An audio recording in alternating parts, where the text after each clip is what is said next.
Yo, yo, yo, it's your boy Fifth back in the building again. Yo, just picked up Cash's Flow. Yeah. What? About to get down for this video. Yeah. Street Magic Anthem video. Pulling up the spot, gonna be there in about 5 minutes. A little bit less, you know what I mean? We getting down.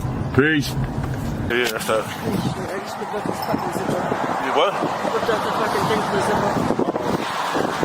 Cheap ass fucking shit. Yeah. Street Magic. Street Magic in the building, yo.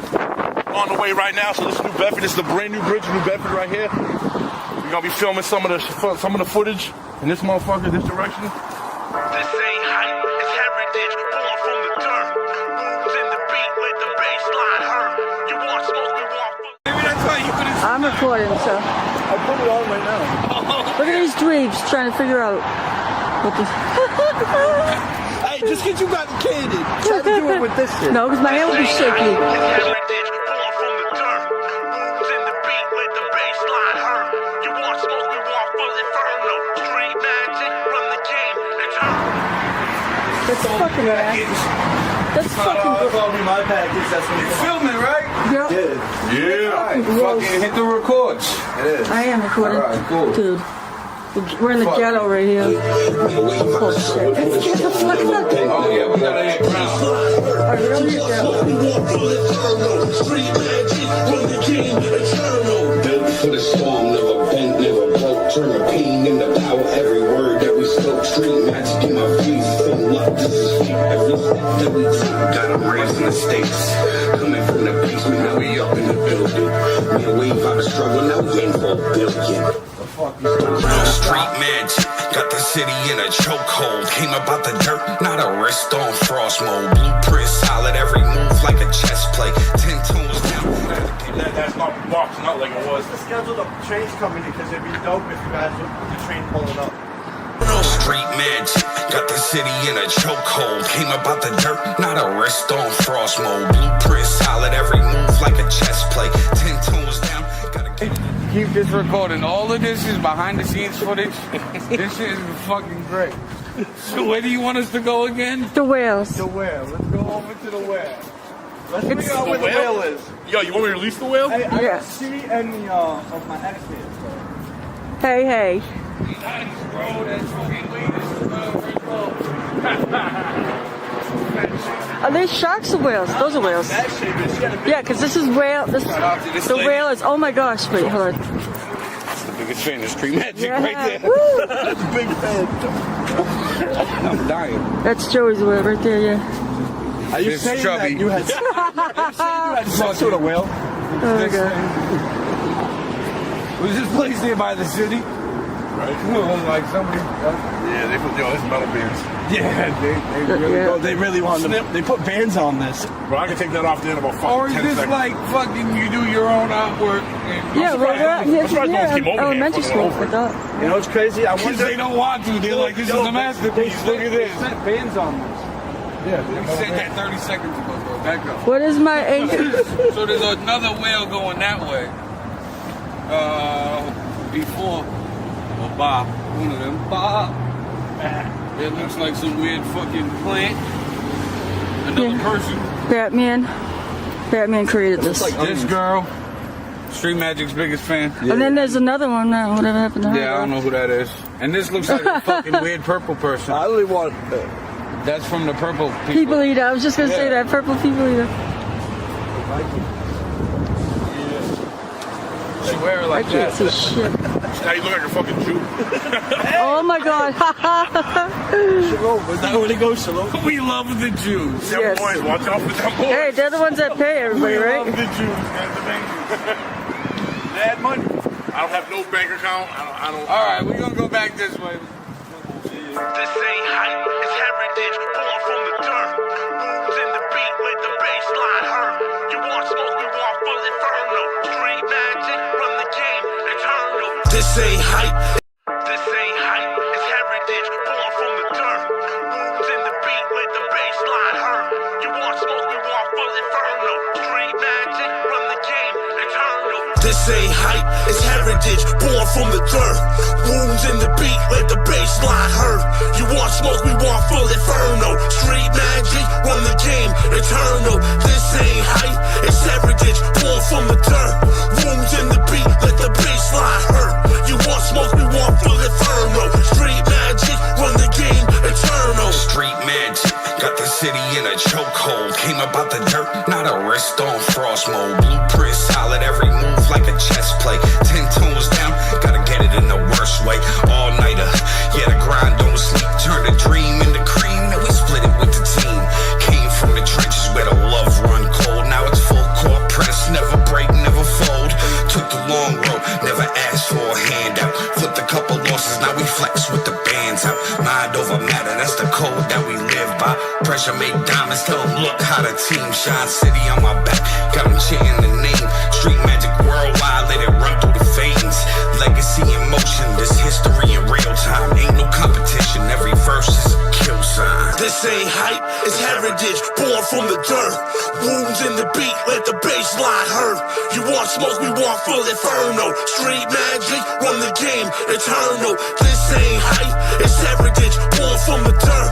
Wounds in the beat, let the bass line hurt. You want smoke, we want full inferno. Street magic, run the game, eternal. Built for the storm, never bent, never broke. Turn the pain into power, every word that we spoke. Street magic in my veins, this ain't luck, this is fate. Every step that we take, got 'em raising the stakes. Coming from the basement, now we up in the building. Made a wave out the struggle, now we aim for a billion. Told 'em bet on the grind, I don't gamble with hope. Every line that I pen like a million quotes. Self-made, every step been precise. Turned the struggle to a flame, now we shining every night. Kept it real, never folded, never switched on the code. Now the vision coming true, every seed that we sowed. A1's day one, never lacked.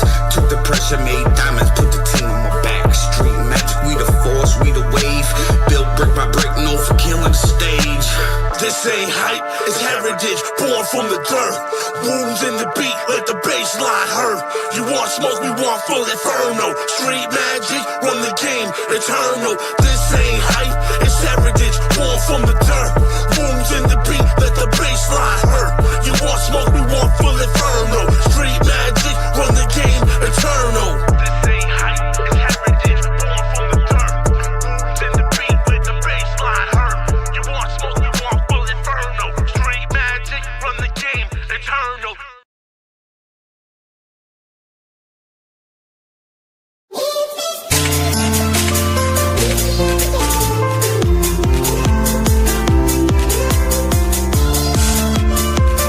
Yo, what's poppin', people?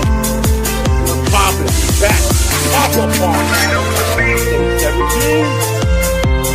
It's your all-time co-host, with the host, the man, the myth, the legend,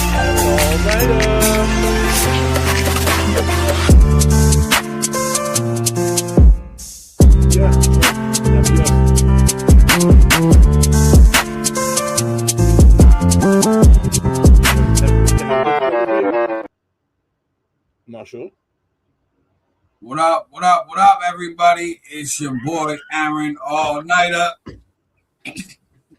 I heard you. It's okay.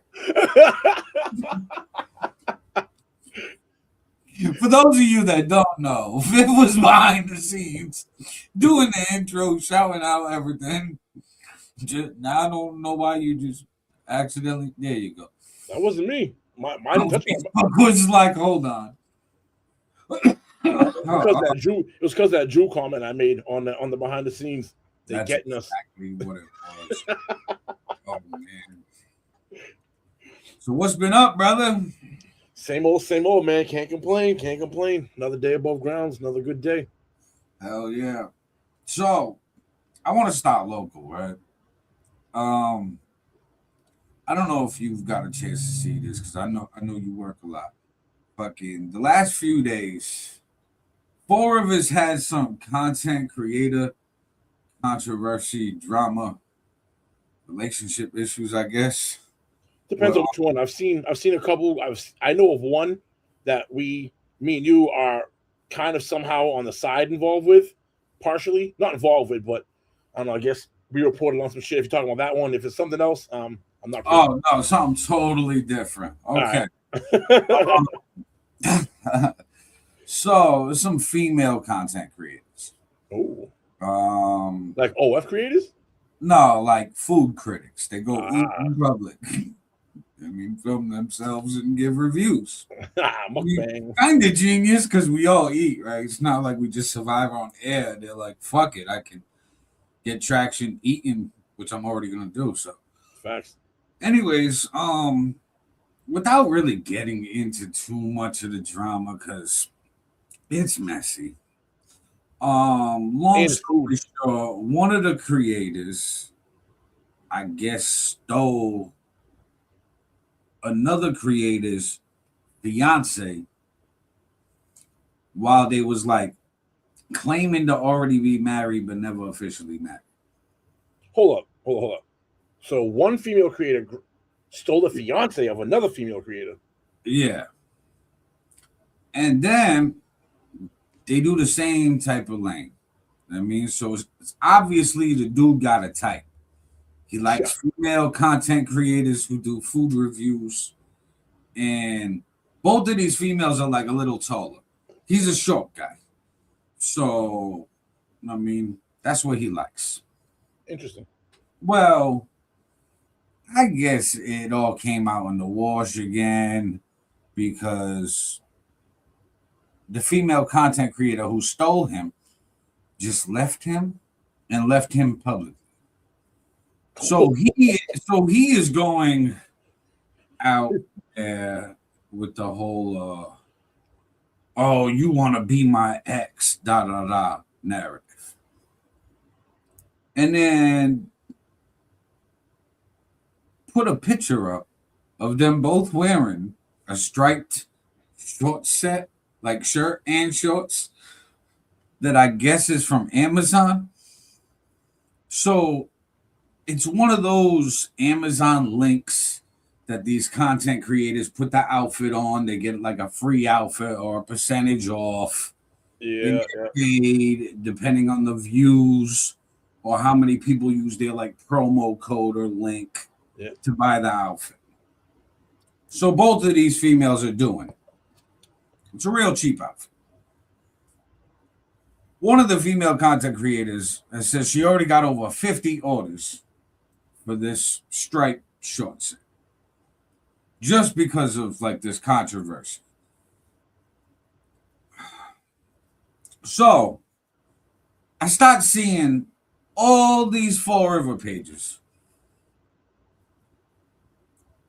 recreating the image with other Fall River creators. Well, the outfit, like they're all dressed up like what? Yeah, so replace the face, keep the same outfit, different background. That's fucking awesome. Seen one with Lizzie Borden. That's like one with this dude Mike Herron, whose brother Chris Herron played in the NBA before like having his drug addiction ruin his career. That sounds familiar. Were they local? Are those local talent, Herring? Yeah. I was gonna say that sounds familiar. Chris Herron's kid actually is like a beast at basketball too. He's about to be pro. Anyways, so a few content creators got in on the mix. I was having some FOMO, okay? Some fear of missing out. I was like, you know what?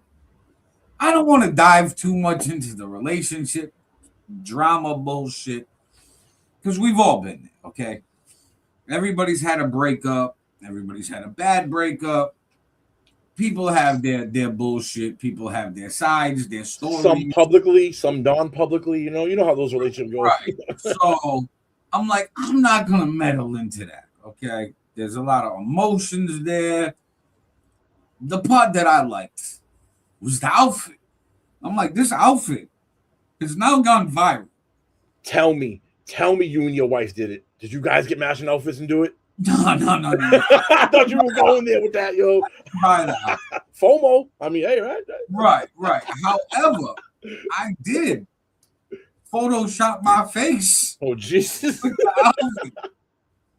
I also Photoshopped a few other creators in the city. And I also photoshopped Mayor Paul Coogan into the short suit. And I think his is the best. You know, it shows a lot of leg. You know, it's a good picture. It was all in playful fun.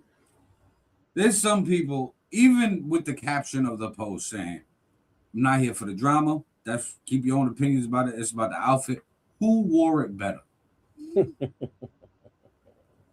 Some people, dragging this on, da da da da da da da. Well, listen, if it's on my newsfeed all day, every day, and I talk about the things that are on my newsfeed, either one of two things: don't put it on my newsfeed, or get me off your newsfeed.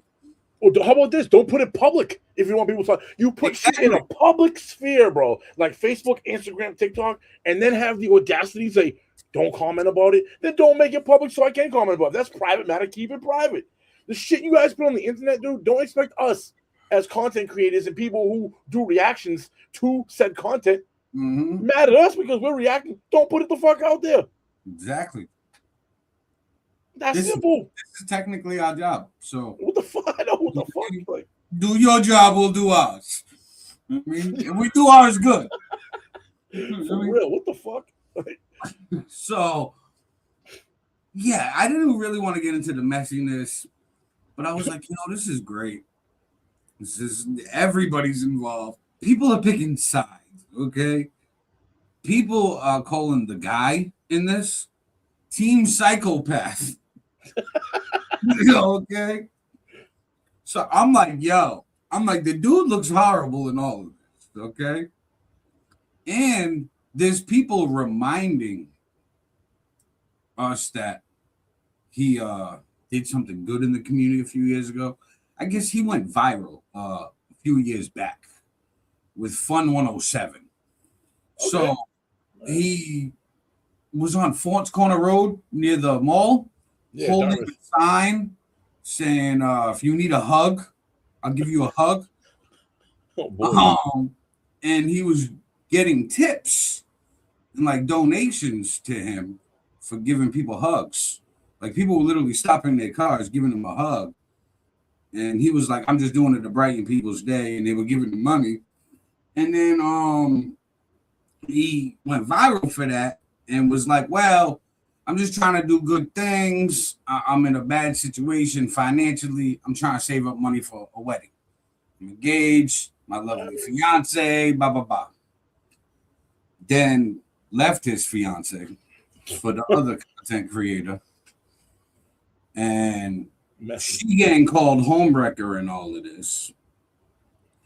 And then people are on her side as well because now he's bashing her, calling her like a hoe and all this wild, crazy shit.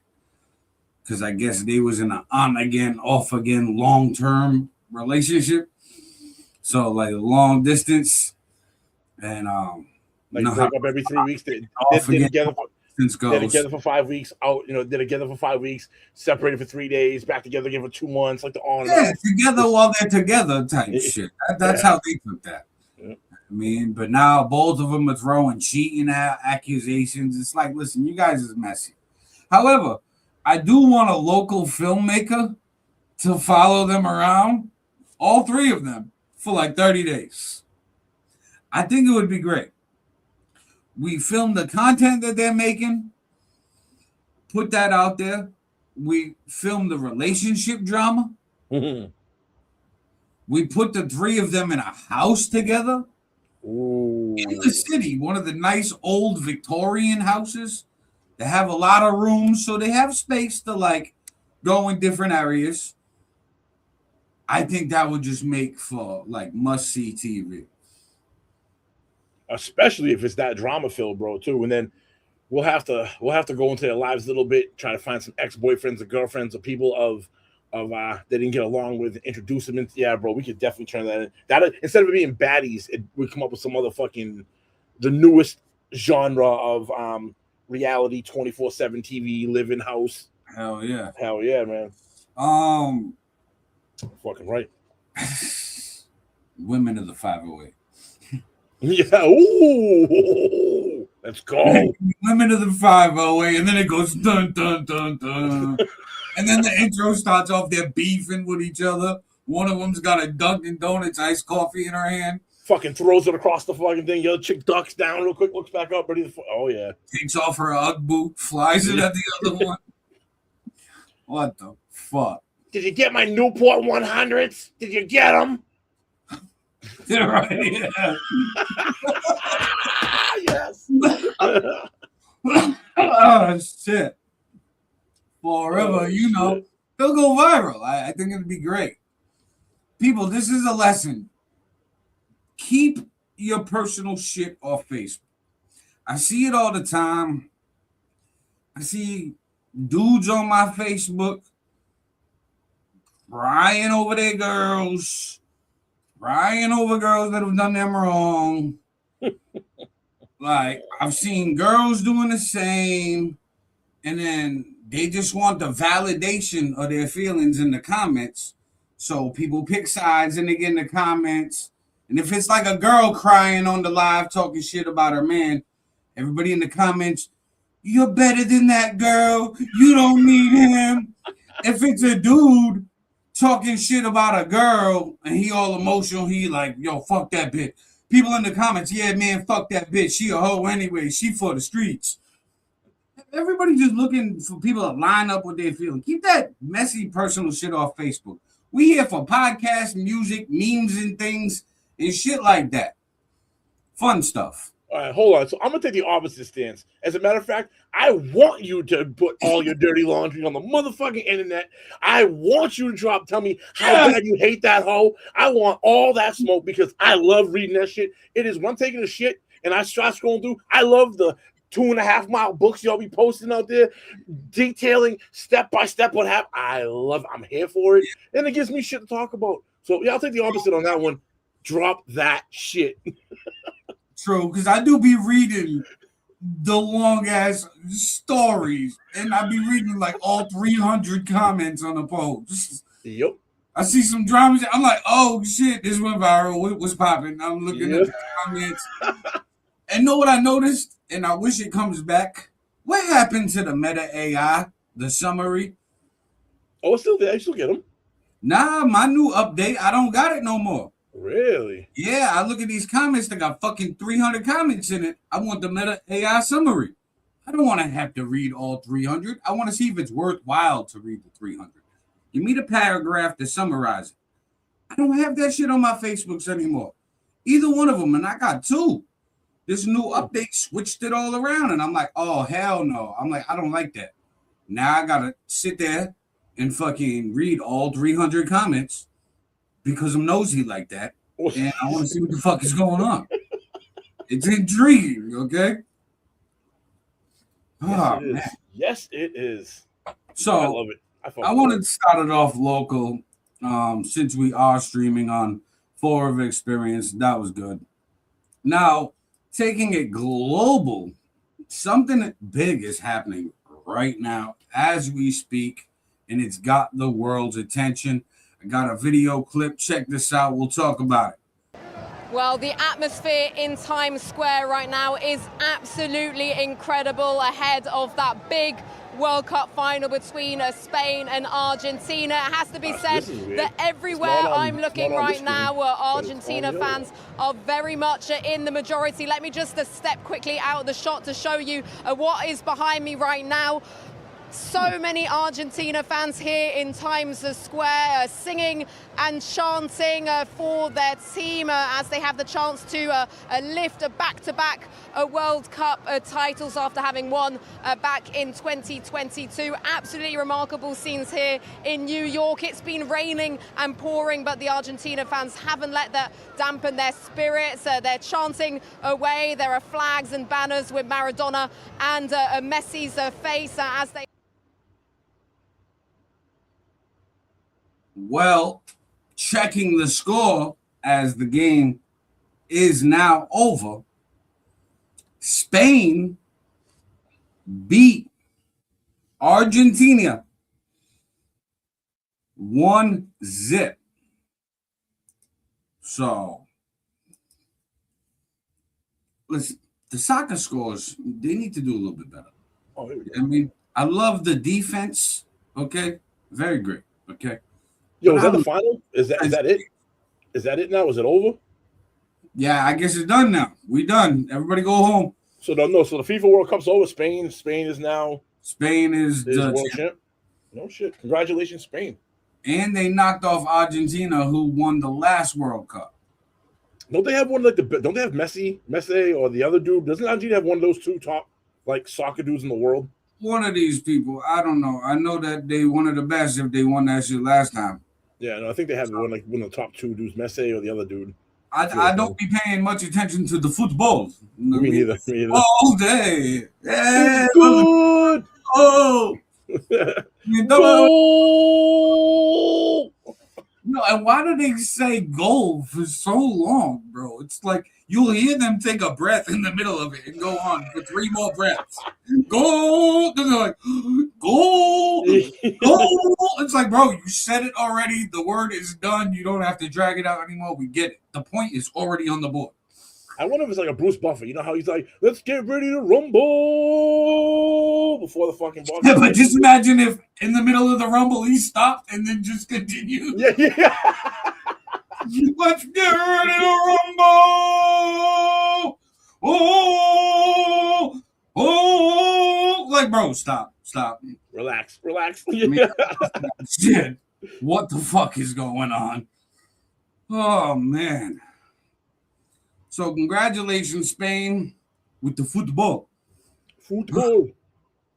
Now, this next clip got the internet buzzing right now. Google Trends. Since I've been paying attention to the Google Trends, I've never seen a spike so vertical. Okay, it's usually the graph is like a slow mountain. No, this is a blue chew spike. This is a blue chew chubby type spike. Went, Yeah. I mean, and people are Googling this right now. So I was like, okay, we have to talk about it. Let's go. Andrew Tate got arrested. Check this Yes. out. Talk about it. The Tate brothers are now facing new legal troubles. Authorities in the UK announcing additional charges. Local 10's Isabella Martin is live in Miami with what we know. Isabella. Yeah, well, Andrew and Tristan Tate are in federal custody here in Miami as British authorities are pushing to extradite the brothers after announcing 38 new charges with 4 alleged victims. Hours before his arrest, Andrew Tate posted this video on X from Miami Friday night. By Saturday, Andrew and Tristan Tate had been arrested by the U.S. Marshals Service on a sealed warrant. Multiple published reports say the Tate brothers were arrested before Andrew Tate was scheduled to co-host a bare-knuckle boxing event in downtown Miami. The arrests come after British prosecutors announced they're seeking the brothers' extradition and authorized 38 additional charges involving 4 additional alleged victims. The new charges include allegations of rape, arranging or facilitating human trafficking for sexual exploitation, and assault. Andrew Tate also faces additional charges involving indecent images of a child and extreme pornography. In a statement provided to the Associated Press, the Tate's attorney called the charges politically motivated and defamatory and said the brothers intend to fight the extradition request. And Andrew and Tristan Tate are expected to make their first court appearance early next week. We'll continue to keep covering this story. Watch Local 10 for more. For now, reporting live, I'm Isabella Martin, Local 10 News.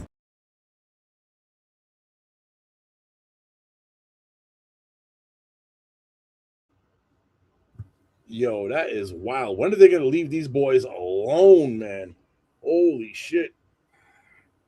This is what happens when you exercise your freedom of speech and you say shit that governments don't like, or you bring to fruition things that are going on that the governments don't want you talking about, bro. They've been after these boys for the last fucking what? 2 years. At least 6 years, bro. At least, if not before that. I mean, bro, they're going after them hard. And they live in Romania, dude, and they don't have the same rights we do over there. So it's even worse when they get pulled out of Romania, dude. You know what I mean? So I think with the Tate brothers, right? 'Cause I followed them for years.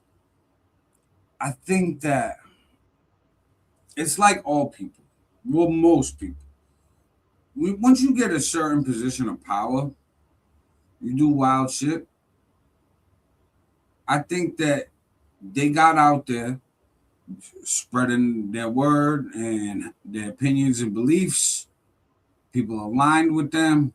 As soon as they started making money and the fame and all the girls coming, and these girls being groupies, willing to do whatever they wanted.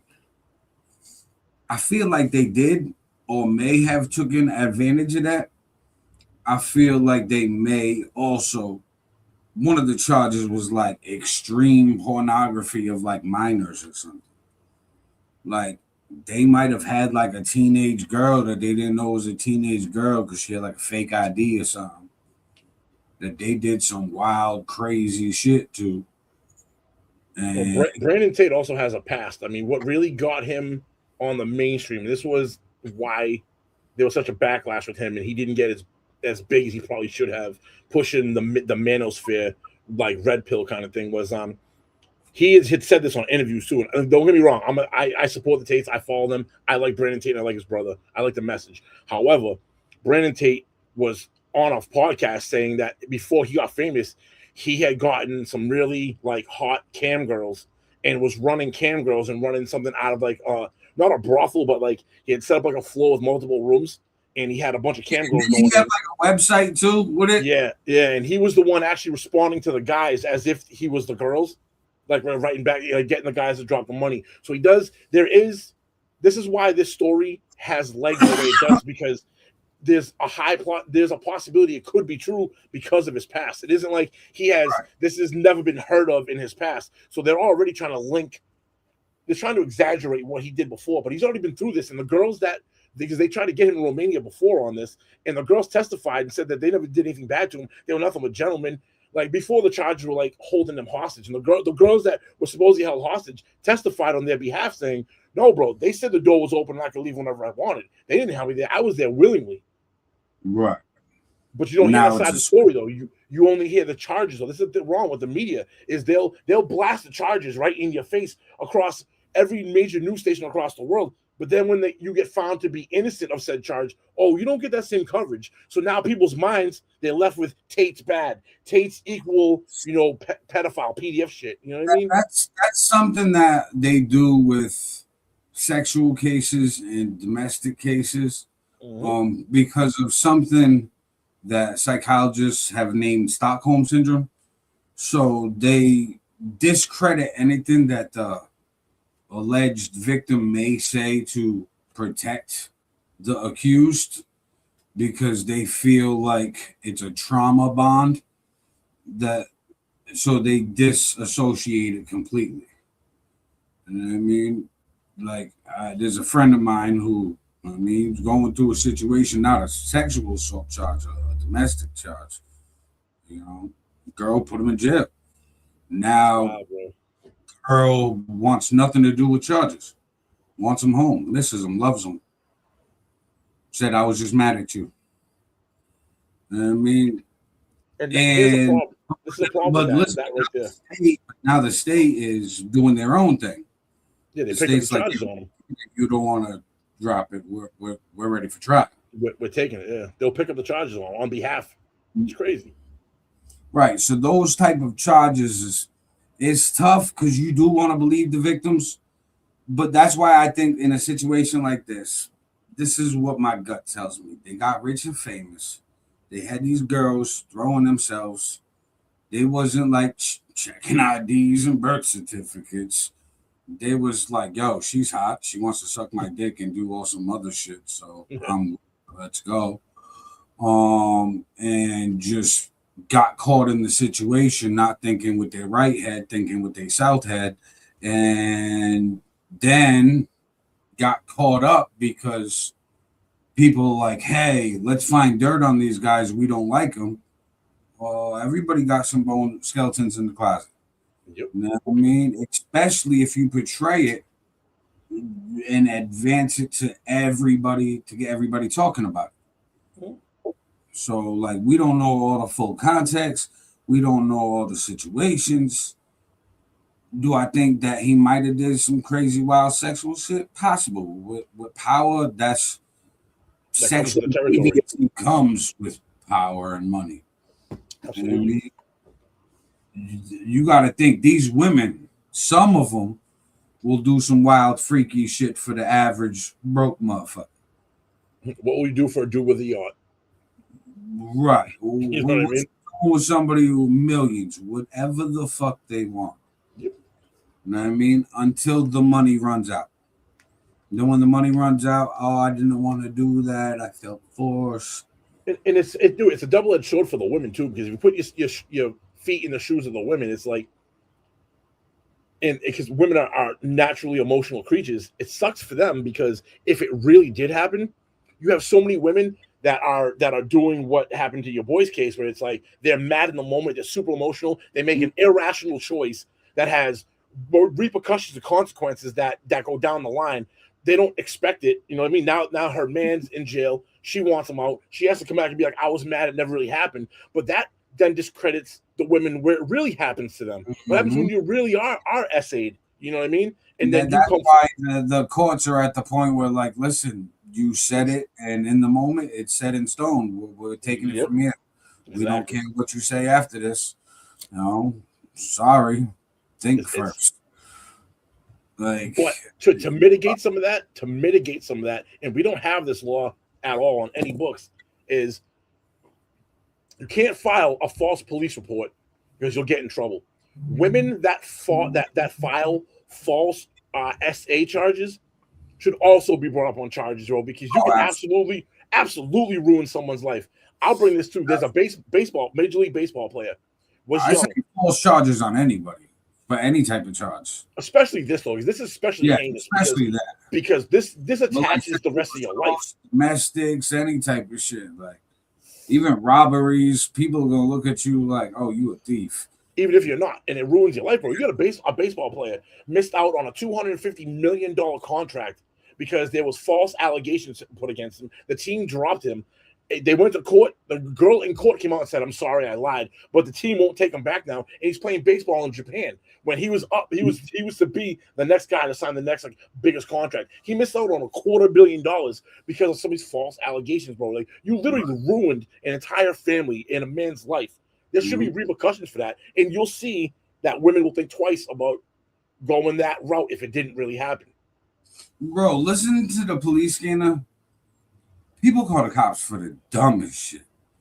They think that anything that they don't like is illegal, and the cops are gonna come fix it. And like, I'm listening to the police scanner to like see if there's any like car accidents, fires, or any like major crimes happening to report the news. Dumb shit. Oh, this neighbor got the music up too loud. It's fucking 4:00 in the afternoon, Karen. Calm down. It's summertime. What the fuck? Why are you calling the cops? It's not illegal till after 10. There's a noise ordinance. Relax. What do you want the fucking cop to do? And then all of these local venues, I know at least my city, Massachusetts, is horrible with like nightlife. Bro, these venues will get the licensing for to 2 a.m.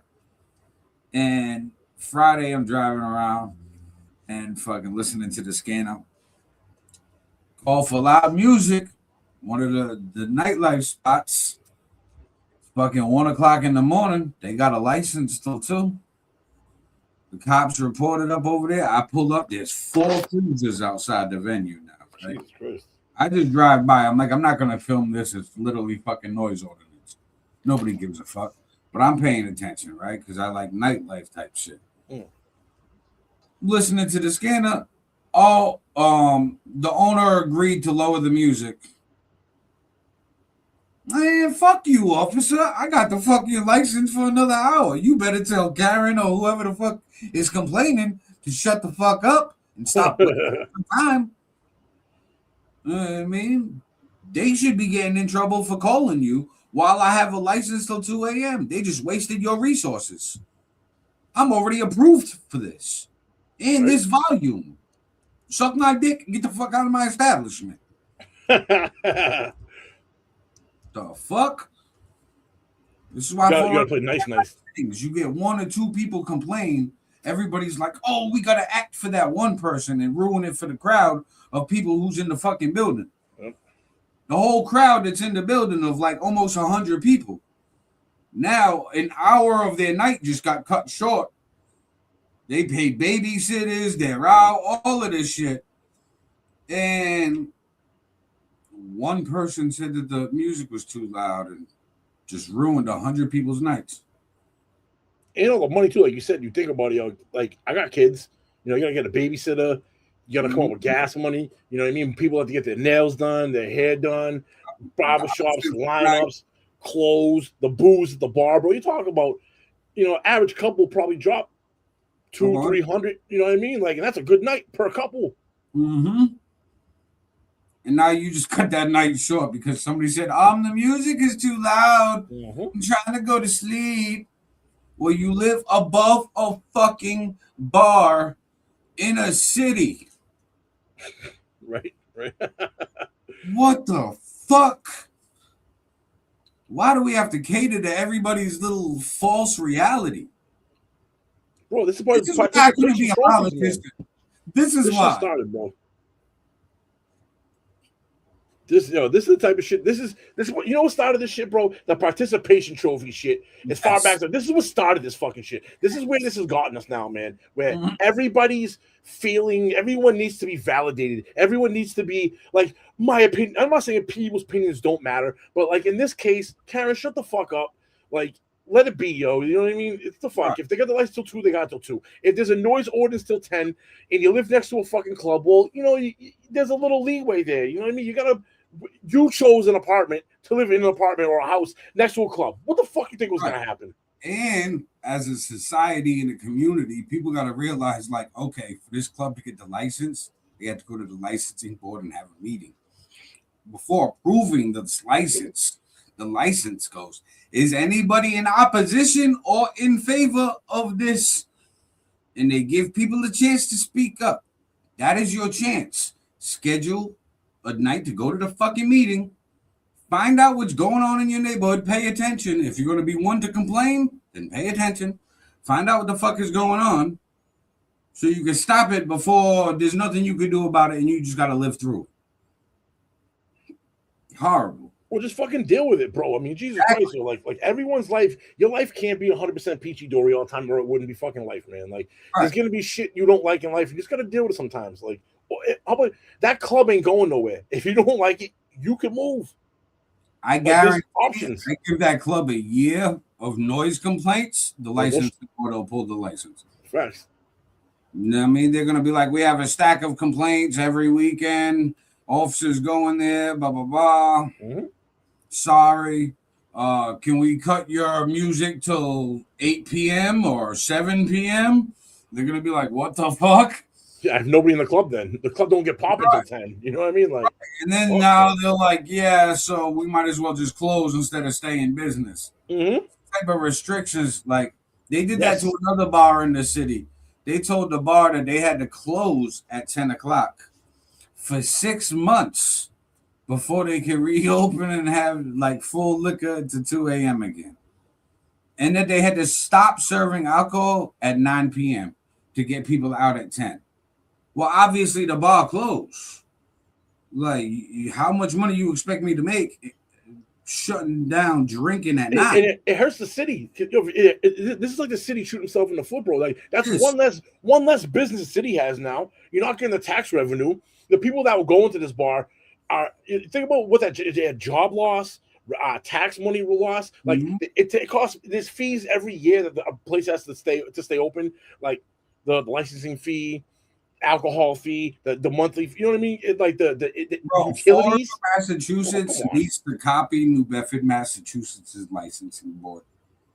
New Bedford, Massachusetts' licensing board. They got a bunch of nightlife, and that nightlife does its thing, which allows other businesses to stay open later.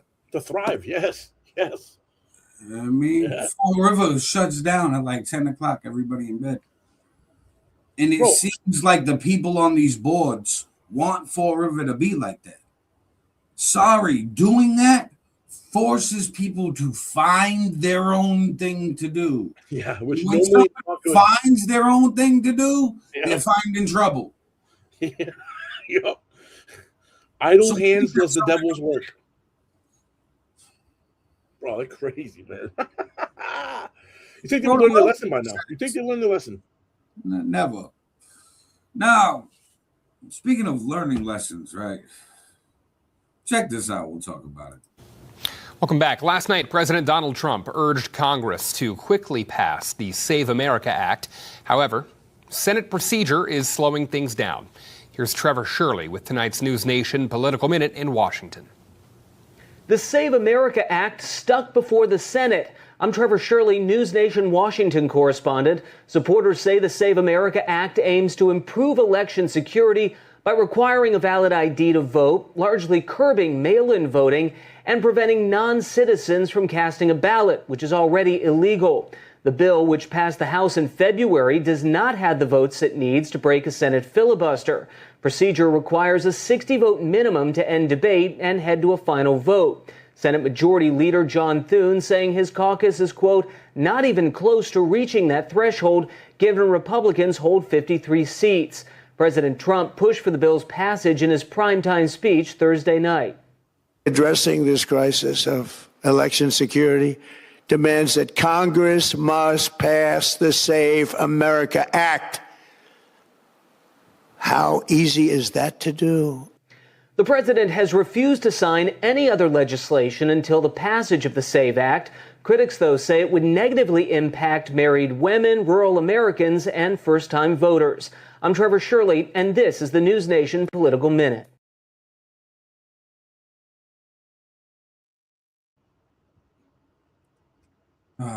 Good old America.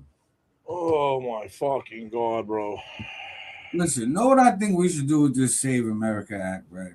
I think we should catch up with the day and times. Bro, I handle banking on my phone. All right? I got money that is secure on my phone, as well as like 75-80% of this country at this point in 2026. Why can't we make a secure app that everybody just votes on this app? You'll have everybody. One, that eliminates the whole, hey, nobody has the access to vote, or you're making it harder for these people. No, bro, you get the same problem. You're going to have the same problem with the app that you're having right now. You're putting one step in the way, because to verify yourself in the app, you're going to have to show some kind of ID that shows your name with your face to verify. Right, but this makes it where, like, it's in the palm of their hands. A lot of their complaint, besides the ID part, is the transportation. Like, they can't get there, or that's why they do the mail-in, all this other shit. No, but there is special circumstances where mail-in, like, makes sense. You're in the military, you're overseas, you're disabled. All right, like, there is criteria. Like, I get it. Like, more, I'm for that. I'm actually for the ID, because if their excuse is none of the people can get IDs, well, then why are you IDing for tobacco? Why are you IDing for to get in the clubs? Why are you IDing for booze then? If ID is so hard for that, but you need those small things. You need ID for fucking everything to get in places. So, but this one thing you don't need to, bro. So it's like, it really is. If you think about it, what's the real reason? Like, what's the reason behind anyone not being for IDs? But I think even with IDs, bro, people, we're talking about the Save America Act with the IDs. I think the ID idea for the physical ID at this point in 2026, trash. I can call up somebody I know, get a fake ID in fucking an hour that looks brand new, looks official. And now all of a sudden I just put this fake info in to get voter information and register myself. You know what I mean? People are going to scam that the same way they scam other shit. Well, here's the problem. The system's already being scammed. I think we all kind of know it, that you can see the one party that doesn't want it, the one party that does, is because that one party that wants it, which the Democrats obviously are against this voter ID, because they're getting, I think, a good portion or at least a sizable portion of their voter base is that are people and they're fraudulently using a system to win. Absolutely. You know what I mean? And this is why they want to shut it down. The Republicans want to shut it down, but this, you know what I mean? Like, we're not asking a lot. But I personally want it more secure than both the most conservative Republicans and any of the Democrats. And as an independent, I look at it like we have that technology. Bro, to verify myself just to get back on fucking Facebook, I had to do a video selfie looking left, right, up, down, fucking put in my birthday, address, all my information, have the picture, match the ID, match the face. It had to be done in like 60 seconds time. So, like, unless you got a fucking humanoid robot that does everything like this, but you started using ID though. That's the thing. So even if they get the app, you still need to show an ID of yourself. So if you have the ID in your hand to do the app, why can't you go to the registration booth to vote? That's, you know, that'd be the question. It's like it's the ID is the problem, and they're making a problem. But like, really, bro, you need an ID to drive. If you get pulled over by the cops, the first thing they ask you for, right? Can I have your license and registration? Like, you need an ID for everything. So it's really not an excuse. To me, it's the worst, most piss poor, see-through excuse because of course it is. It's terrible, bro. It's terrible. It's just illusion. Yeah. You know what I mean? Available on all platforms. It's your boy Fifth, Aaron, All Niter, Illusions. Anyways, it's just an illusion. It's just a facade playing the game and doing the dance. And honestly, it's something I think that they're both in on because they know, hey, this isn't really going to secure it that much more anyways. Cool, we'll put up this big fake fight. We'll fake beef with each other for like an album rollout plan. Here, we'll get the fucking Save America Act. We'll do this. It'll get passed. People have IDs. People will be upset.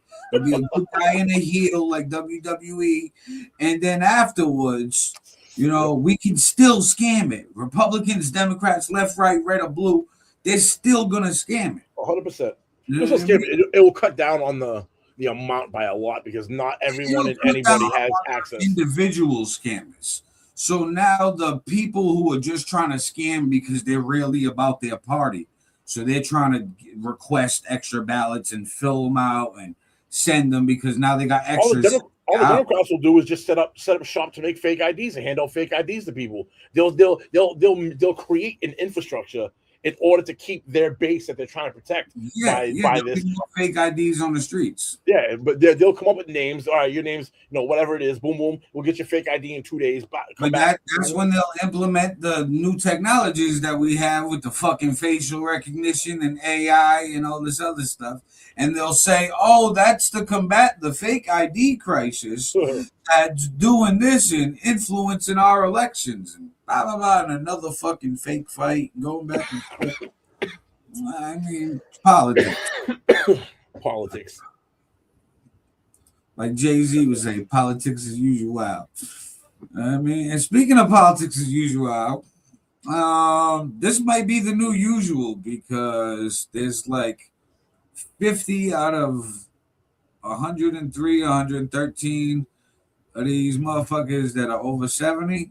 Check this out. We'll talk about Tonight, Senator Lindsey Graham of South Carolina is being remembered as one of the Republican Party's most prominent and powerful voices. Graham's sudden death at age 71 has stunned Washington. Flags in the nation's capital and across the country have been lowered to half staff. President Trump on social media called his political ally and frequent golf partner one of the greatest people and senators I have ever known. CBS News chief congressional correspondent Nicole Killian leads us off with more on Graham's life and legacy. Nicole, good evening to you. Hey, good evening to you, Tom. According to Senator Graham's office, preliminary findings show that he suffered from cardiovascular disease. News of his death is coming as a shock to many here on Capitol Hill. Today, flags were lowered to half staff at the Capitol and the White House as Washington paused to mourn the loss of South Carolina Senator Lindsey Graham. What a terrible loss it is. He was a great politician. He was a natural. President Trump said he spoke with Graham last night just before paramedics were called to his D.C. home. Long time no see. Happy visit. Thank you very much. The 71-year-old lawmaker had just returned from a visit to Ukraine, where he met with President Volodymyr Zelensky Friday. He said he sounded a little tired, but perfect. Bipartisan tributes poured in for the South Carolina Republican, from former Presidents Joe Biden and George W. Bush to global leaders like Zelensky and Israeli Prime Minister Benjamin Netanyahu. Israel has lost one of the great champions of the American-Israeli alliance. Known as a foreign policy hawk, the retired Air Force colonel was first elected to the U.S. House in 1994, where he served as an impeachment manager during President Clinton's trial. In 2002, he was elected to the Senate and worked across the aisle on a range of issues, from gun control to comprehensive immigration reform. I'm Lindsey Graham. In 2016, Graham ran for president, often clashing with then-candidate Donald Trump. He broke publicly with him in 2021 after the January 6th attack. All I can say is count me out. But the pair later repaired their relationship, becoming close allies. The bond that he forged on the golf course that made him such a powerful advocate for the president and a powerful advocate for us with the president. And so we'll need that, but more importantly, what we'll need is a champion who steps up to the plate, not for politics, but for serving our country. That is who Lindsey was.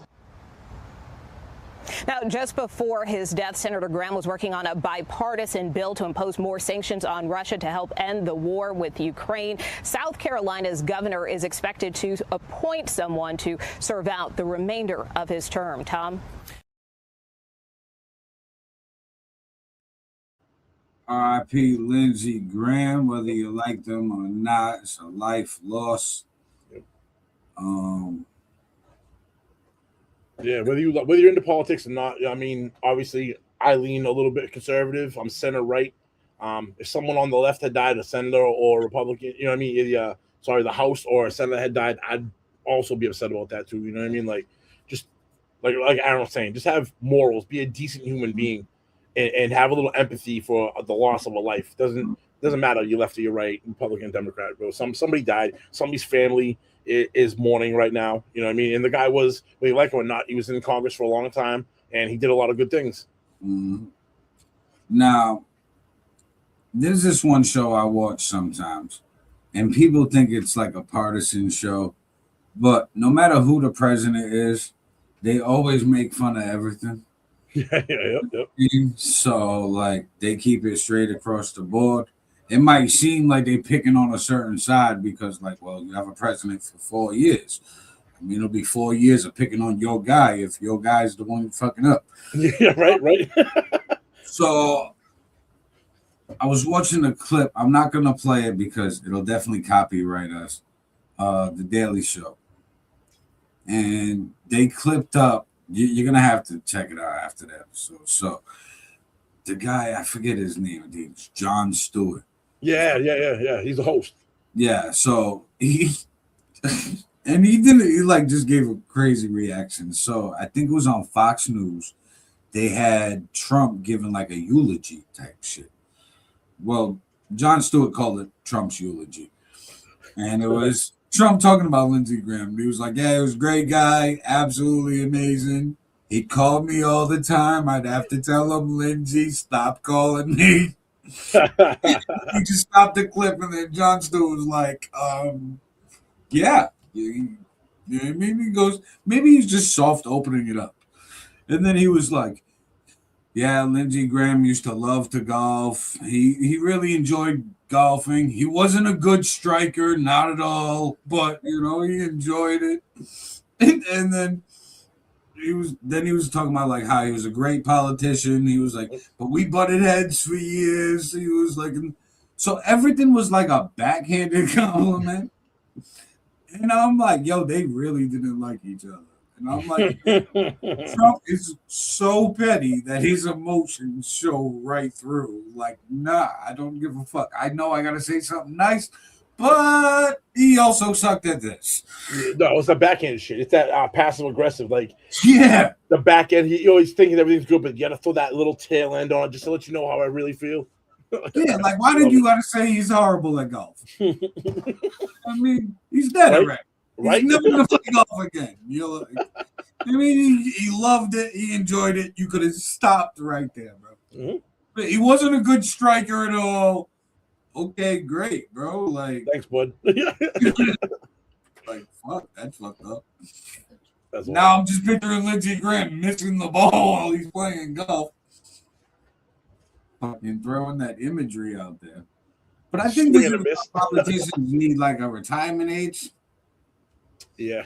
Because not only Lindsey Graham, but check this out. We'll talk about it. President Trump is shooting down conspiracy theories today that Senator Lindsey Graham was assassinated. The wild reports were amplified when a team of FBI agents was spotted at Graham's house in D.C. Are you aware of why the FBI is looking into Senator Graham's death? I know there's all sorts of conspiracy theories going along, and I don't think the FBI, I think the FBI is wasting their time if they're doing that. An autopsy found that Graham died Saturday night at his home from an aortic dissection, but some are convinced the senator, who had just returned from visiting a drone factory in Ukraine, was poisoned, perhaps by the Russians or his enemies in Iran, where he was depicted in this bullseye image. And it's not just Lindsey Graham. The ailing U.S. Senator Mitch McConnell is also the target of wild conspiracy theories after his office released a proof-of-life photo to combat persistent rumors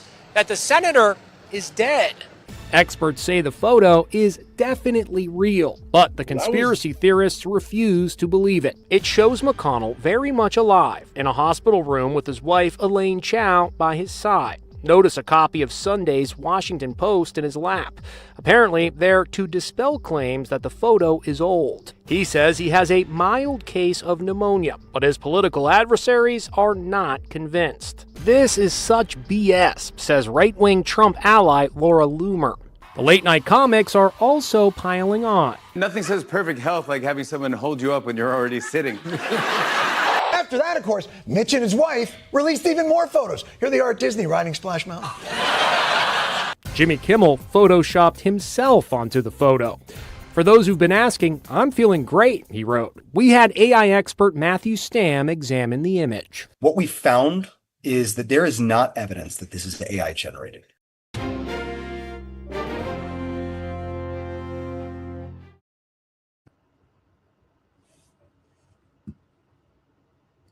Okay. So it's not AI generated. The AI expert said that. However, that is the healthiest I've seen Mitch McConnell look in years. While he's supposed to be the unhealthiest he's been in his life. Yeah, he's the one that pauses. Yeah, he's had episodes, like, I think 2 or 3 separate occasions. He's actually been on the microphone in the Senate arena and literally froze. Yeah, and was staring off into space, almost like they said it was like something like a seizure, like a silent seizure. They were thinking it was, but yeah, I know, bro. Like that. Here's the other thing too. Just because that guy's an AI expert doesn't mean that picture wasn't doctored somewhat. Maybe he just didn't see it. Maybe he misread it. You know what I mean? Because bro, you ain't lying. He looks way too good. He looks way too good to be fucking that. Being way too healthy. Way too good. And he's like happy. Yeah. Why is he like in a hospital bed chair, fully dressed with like a button up on? Like, that's not how you dress in the hospital. No, that was no shit. I've never just sat there fully dressed like a doctor's visit. I mean, the hospital, they're like, here, put this on. I mean, we do this just for a photo op, then sit up and look this way and pretend like you're doing this, like. Right. Like, was that the case? Like, did you really have the sick guy say, hey, they want proof that you're alive and we don't want you to look sick in a Johnny. So even though you're in a hospital, we want you to put this shirt on. We're going to have the makeup artist come over, do your face. We got the lighting in here. Everything's great. Photographers, smile. Here, your wife's right here. Great. Hairdresser just finished her hair. Everything's good. Okay, prop him up. Okay, thank you. And they have like a pillow behind his back. That way he can sit up straight. Like, Weekend at Bernie type shit. Yeah, like let the man like live the rest of his life in peace. These old politicians need to retire. If you can't work at Walmart, you And should greet not people, do politics. right? Especially if you can't even greet people. You can't even be the person that's like, "Hi, welcome." Right? You Can I can't see check your receipt? receipts. None of that shit. I see Imagine Mitch receipt, McConnell trying to check a receipt at Walmart. Right? He gonna freeze in the middle of holding it. He's gonna He'd be like, hold it. And just "Can I?" look at you, and you're like, can I get that back? Right. A point where you just like lean over, grab your receipt from him, like, all right, Grandpa, take it easy, be healthy. Bro, he ain't gonna catch us this jet. The minute he comes over to us, just take off running. He ain't gonna catch up to us. Bro, like, what's he gonna do? He's gonna sit there and stare at you and drool on himself. Yeah, right. You stop mid-run. It's fucking elderly abuse at this point. All these old politicians is elderly abuse. And we expect them to be flying all over the place, fucking Crazy jet schedules. lag, doing all this shit. Come on. Right. Nah, there definitely should be some kind of cutoff, man. 20s and 30s and shit. These motherfuckers is 70s, 80s, almost 90s. There should be a cutoff, man. There should be, just for the fact that, like, man, it really this is just our opinion. I think like 45 to like 70 should be like the age bracket of when you're allowed to be in Congress. Because if you're past 45, you have enough, you're in the right time of your life where you're probably your most sharpest mentally. You don't need to be physically fit to be a senator, you know what I mean? So, but you have years of wisdom and life experience, and you've seen a lot and seen enough to where 45, then 70 as a top, it's like, bro, you shouldn't work till you're dead. You should enjoy somewhat of your life. So you get to 70, and maybe if you're lucky, you have another 10 to 20 years left, but you get to live. I agree with you, but I say cut it a few years shorter. The retirement age should be retirement age across the fucking board. You know what I mean? That's it.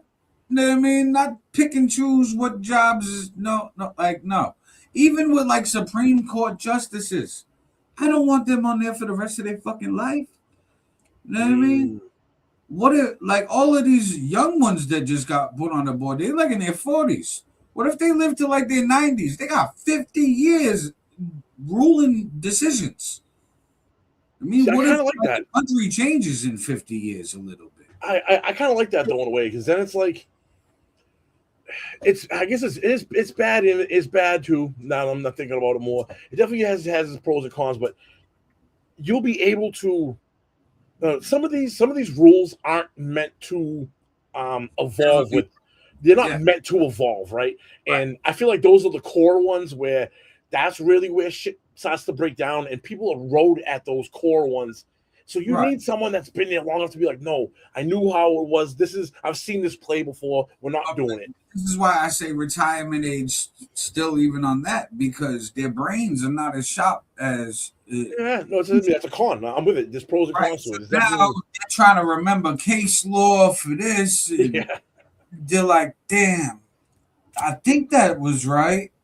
No, I believe it was this. Yep, I believe it was this. And now they're like citing some whole other shit, and it's like, what is this? This got nothing to. Now we're checking the errors of the judges because they're slipping up because they're fucking old. And I bet you don't even have this problem soon enough, bro, because Aaron AI All Niter, baby. You know what's coming at some point. It's probably going to be fucking computers at some junction. Just the AI is going to be the judge at that point. It's going to make a ruling on it. You know what I mean? At some junction. I think, and we're going to get to some AI talk. I got some shit on here. Fucking, it's like I've said since the beginning of me talking about AI, it's going to have plenty of pros and plenty of cons. It's going to change the world as we know it. Oh yeah.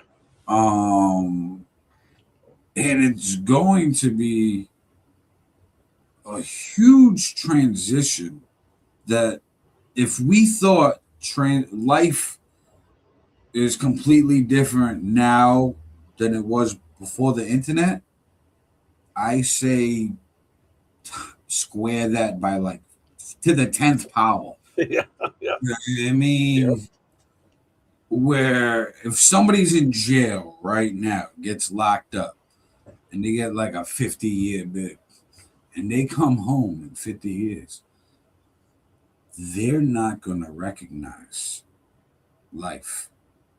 Just even more than somebody getting released today who was sentenced 50 years ago and never seen a cell phone. Right? Yeah, no shit, right? Or a computer. Fucking Nintendo. Right. Like, 8-bit Nintendo was just coming out, bro. Cell phone is what's a cell phone? They had the rotary phone, bro. You used to have to take the 9 and spin it around the dial, let it go back around. Oh, I think we're in a serious rush for that. But we're already getting people to fight back. And you know how we've talked about AI and we've talked about like humans fighting back and what that'll look like. And I always thought it was maybe like 3 to 5 years out. I see inklings of it starting now. I got a video. Check this out. We'll talk about it.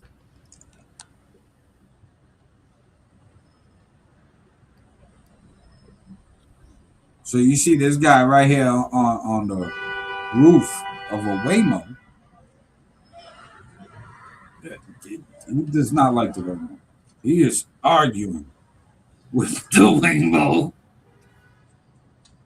I don't know what the Waymo did. I'm hella confused already. Play the clip. He's looking at the windshield. Look at the windshield. The windshield. Why is he trying to put his finger in the fucking spinning radar? Oh, now I see it. All right. Bro, you will fucking cut your finger off. Okay, now he just rip this thing. Fuck that thing. Okay, he's gonna talk to it. Okay, he's gonna scream at it. That works. I see that working. Hey, calm down. Stop beeping. Let him scream. Let him do his thing. He's got to vent to the Waymo. All right, so now he's having a severe argument. Spin around on the roof. Fuck it. Stop kicking. Kick this roof. Move it, Bus. Bus, come on. Hurry up.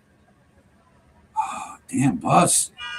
It's always got to be a bus that blocks the view. Bus blocks the view in everything. Come on, Bus. Run the red light. Just run the red light. We'll give you permission right now. You're big. And you're in the way. Collective census. Everybody vote in the comments. We give this bus permission to run the red light. Put bus emojis. Come on. I'm trying to see the Waymo. Bro, get out of the way. Move, bitch. Get out the way. Get out the... Hey, you. Get the fuck out my way. All right. This guy's contemplating life right now. Right. He figured out how to like stop that. It's still spinning super fast. I don't know. This might be video of Andrew Tate before he got arrested.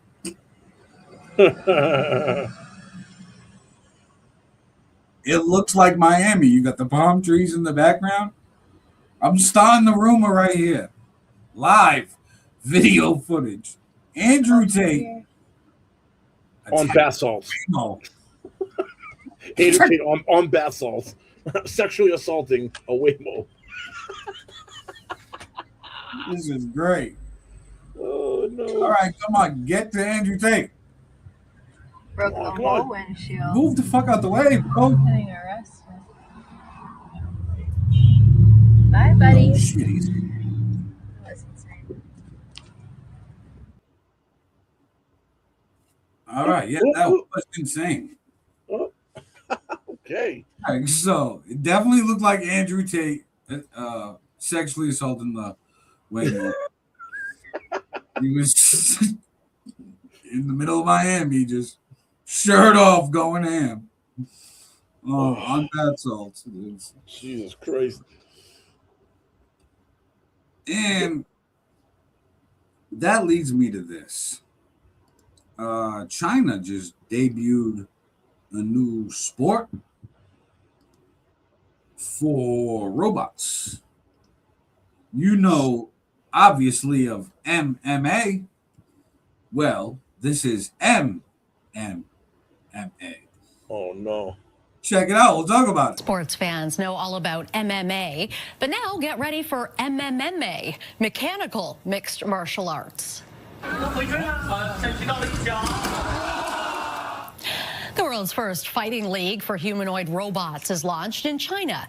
The ultimate robot knockout legend features bionic boxers kicking and punching each other in an octagon ring in front of a roaring crowd. The triumphant Tin Man will be awarded a solid gold championship belt worth $1.4 million. You're watching CTV News Channel. Top stories are next.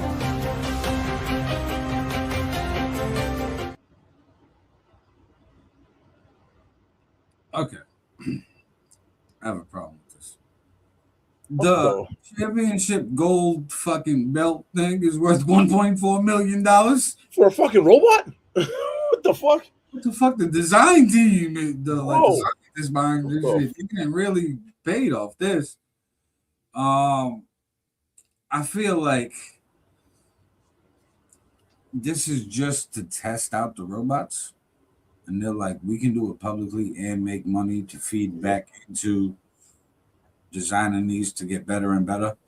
And the better that they get, the more money and the bigger this sport, I guess, will grow. Yo, check this out. As good as you saw them fighting each other, as fluid, like with the agility they were moving with, how soon do you think before they're either at our level or doing it better than what we can? Because they looked pretty fucking good, man. That looked they were still clunky a little bit, and the movements were still kind of square a little, but damn, bro, have they come a long way quick. Yeah. I say 3 to 5 years. 5 years if we put like permissions and like regulations on the AI arms race, but 3 years if we don't. I mean, so you think like right around 2030? You want to say like 2030 being the cutoff? Bro, I asked the AI one day. I had a conversation with the Google Gemini AI assistant. Said, what is life gonna look like a day in the life in 2030? And they were like, oh, your AI assistant is gonna wake you up with an alarm clock. It's gonna tell you the weather for the day, any top news stories or anything you're interested in. It's going to start a playlist, give you your schedule. It's going to be talking to you. You're going to have some type of wearable technology that you're going to be just like talking into it.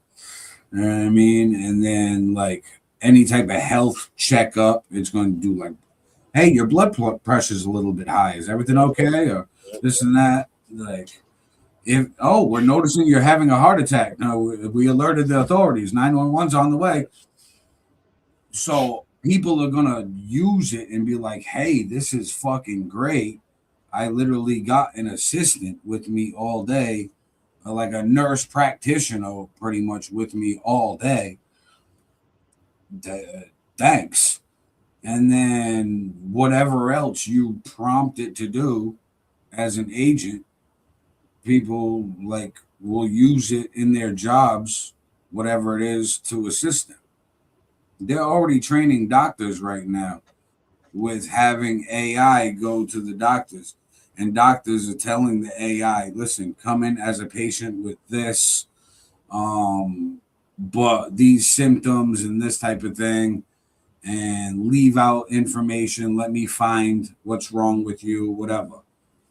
But make it be something other than this that I don't know or whatever. So now they're like getting deep into how to prompt. It's kind of like when the world first learned out how to Google. Yeah. Like I remember having to teach my mom, like, yo, mom, go to Google, whatever your question is, just type it in. You know what I mean? I'm like, and something will pop up. She was like, really? I'm like, yeah, it's like an encyclopedia, but you just type it in.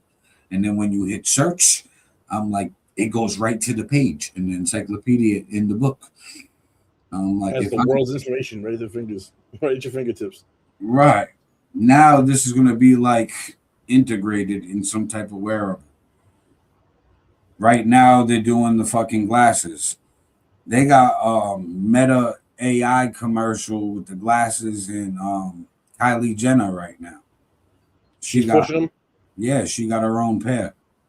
Forget it. It's a wrap now. Every girl, dude, just fucking that's between fucking 12 and 45 is gonna get a pair now. Bro, she's in the commercials. She's like doing some traveling things. She's like, Meta, take a picture. Quick video. Meta, do this. Oh, Meta, translate this. I mean, and showing like the features, which people love convenience. Facts. I mean, but this leads me into this next video. I'm not going to play the whole video clip because it's kind of longer, but it's about flock cameras. Oh, yo, been seeing these. Yo, I've been seeing shit popping up all over the country about these motherfuckers. Hell yeah. Check this out. We'll talk about it. Law enforcement agencies across the country use AI-powered cameras to scan billions of vehicles each month, often without drivers even knowing they're being recorded. Supporters say the technology helps solve crimes. Critics warn its rapid expansion is creating a nationwide surveillance network, raising questions about the balance between public safety and personal privacy. Paul Salman dives into that debate. A quiet Saturday afternoon last September, Denver resident Chrisanna Elser gets an alert from her doorbell camera. A nearby Columbine Valley police officer has come calling. You know why I'm here? No.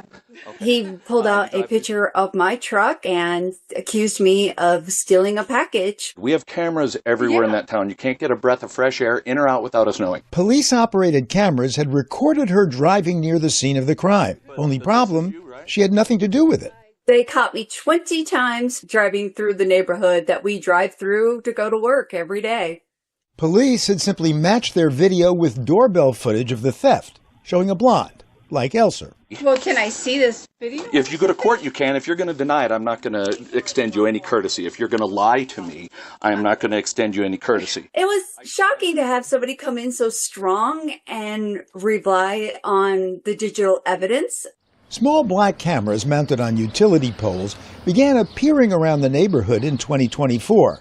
But so what, says Elser? I took the stance that everybody else takes, that, big deal, it's up there. If I'm not doing anything wrong, then why am I worried about it? Turns out these cameras extend far beyond Denver. Today, more than 100,000 are installed across all 50 states, according to crowdsourced data from anti-surveillance organizations. The vast majority owned by security tech company Flock Safety. Let's shape a safer future together. We build hardware and software that helps cities solve crime. Flock's Josh Thomas says they make other devices to detect gunshots, for instance. But our bread and butter product is a license plate reader. We are pinpoint focused on the back of a vehicle to identify the make, model, color, the license plate, the state of the license plate, timestamps, locations. But Flock's AI-powered cameras also record bumper stickers, dents, to match against local and national law enforcement hot lists. So when there's a wanted person, an outstanding warrant, a hit and run, a missing person, they will add those license plates to the list. So in real time, if one of those vehicles drives by a Flock Safety device, we'll send an alert to local law enforcement. The data is also stored on a searchable cloud database for 30 days. And so misuse can happen, as with Chrisanna Elser, among others documented in local reporting. But it's rare, says Thomas. What's far more common, he says, the technology helps solve crimes.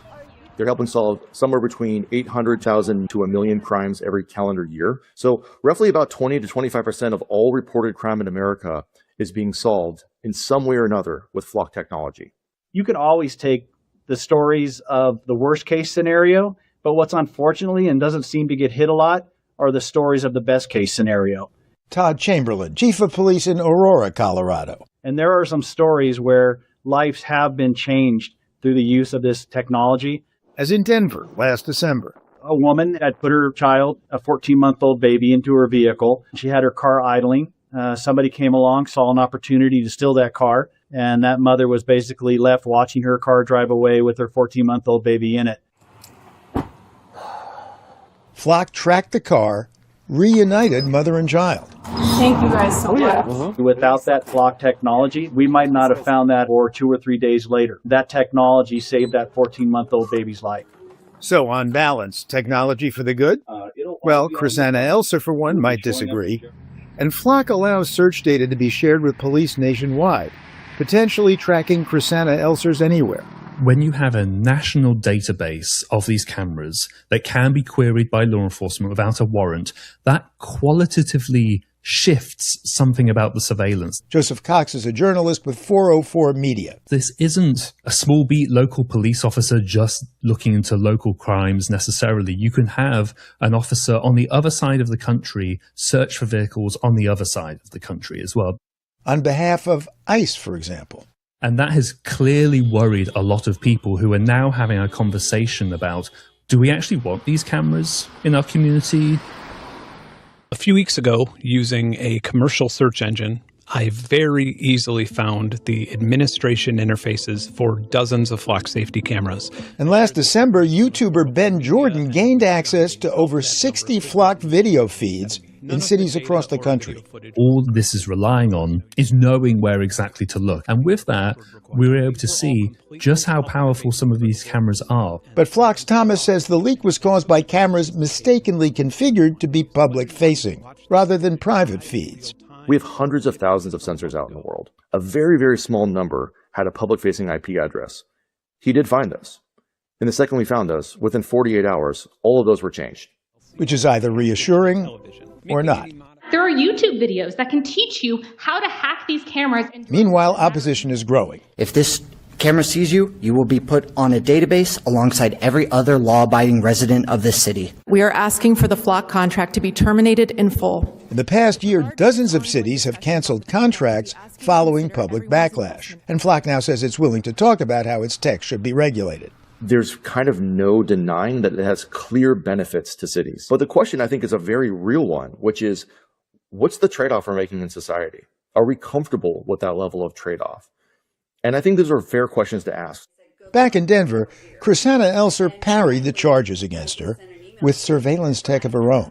I gave him a Google map of where I was. I gave him the video from my truck that showed where I drove. Gave him the video of the business I was at. She spent real money on tech defense.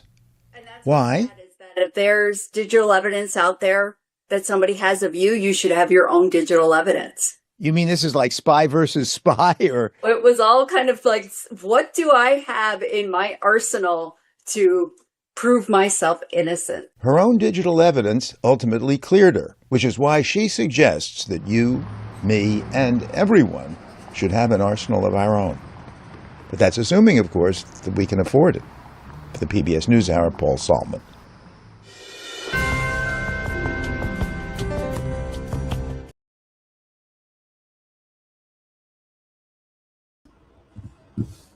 Oof. People want safety. People want to feel safe.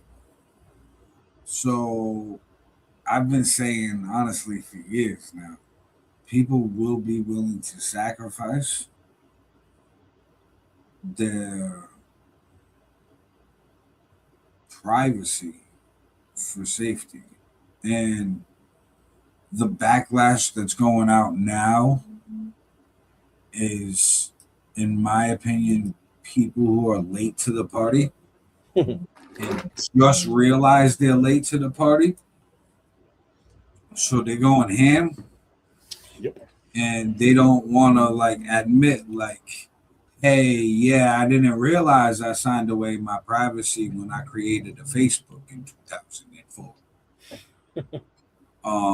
I didn't know they had all my information for the last 2 decades on my social media. I didn't know. You know what I mean? Oops, I've never read the privacy and permissions.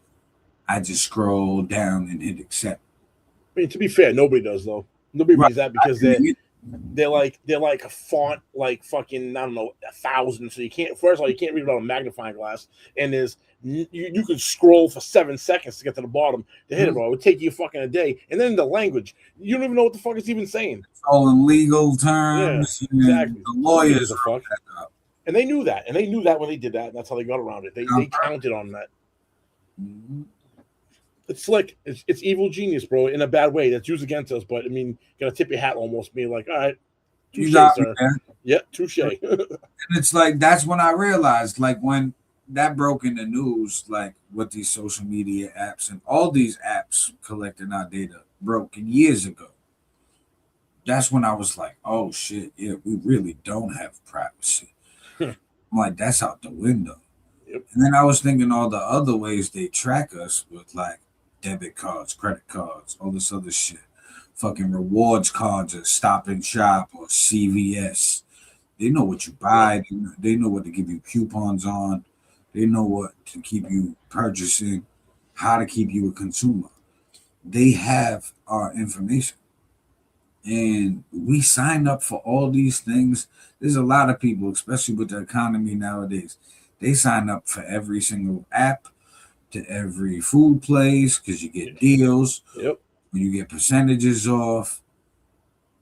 We give permission to all of these different companies.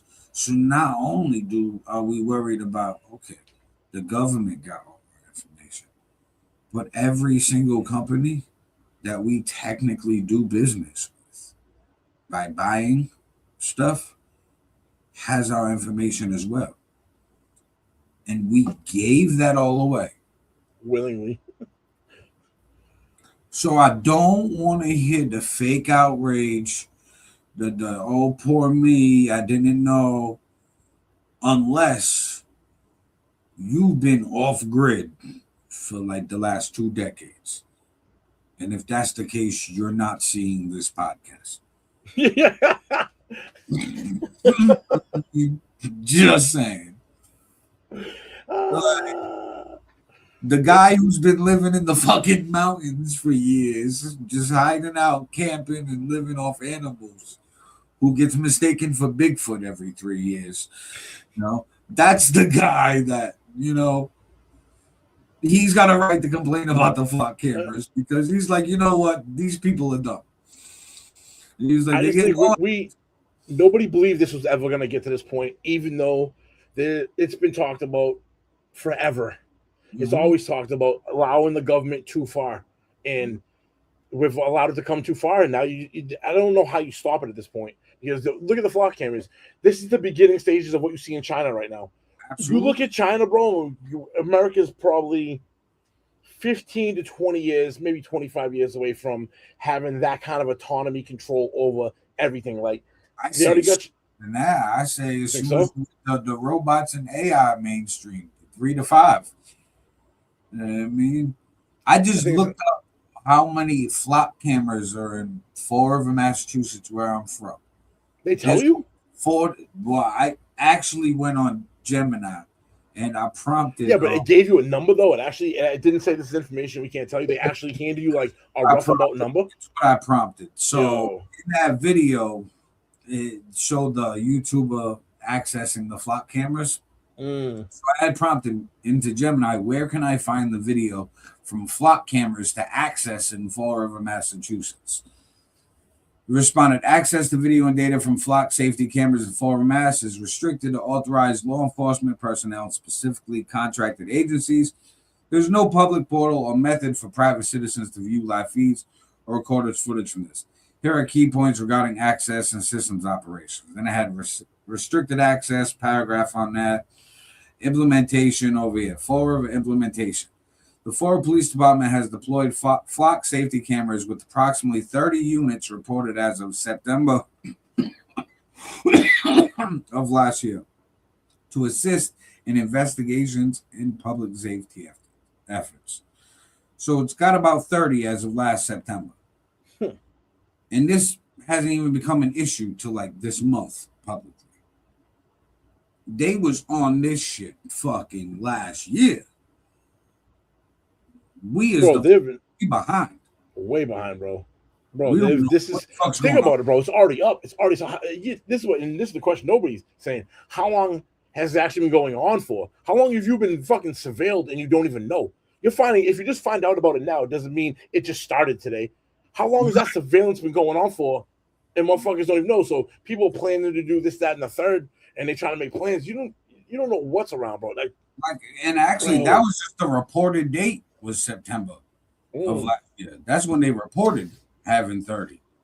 You know what I mean? They obviously had it out before that.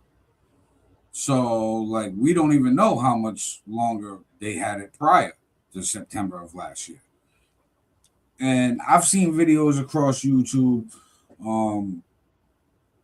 of people like destroying flock cameras. Yeah, I saw that. Yeah, I seen those. They fucking busting them up, going crazy, to catching cases. Fighting the machine never wins.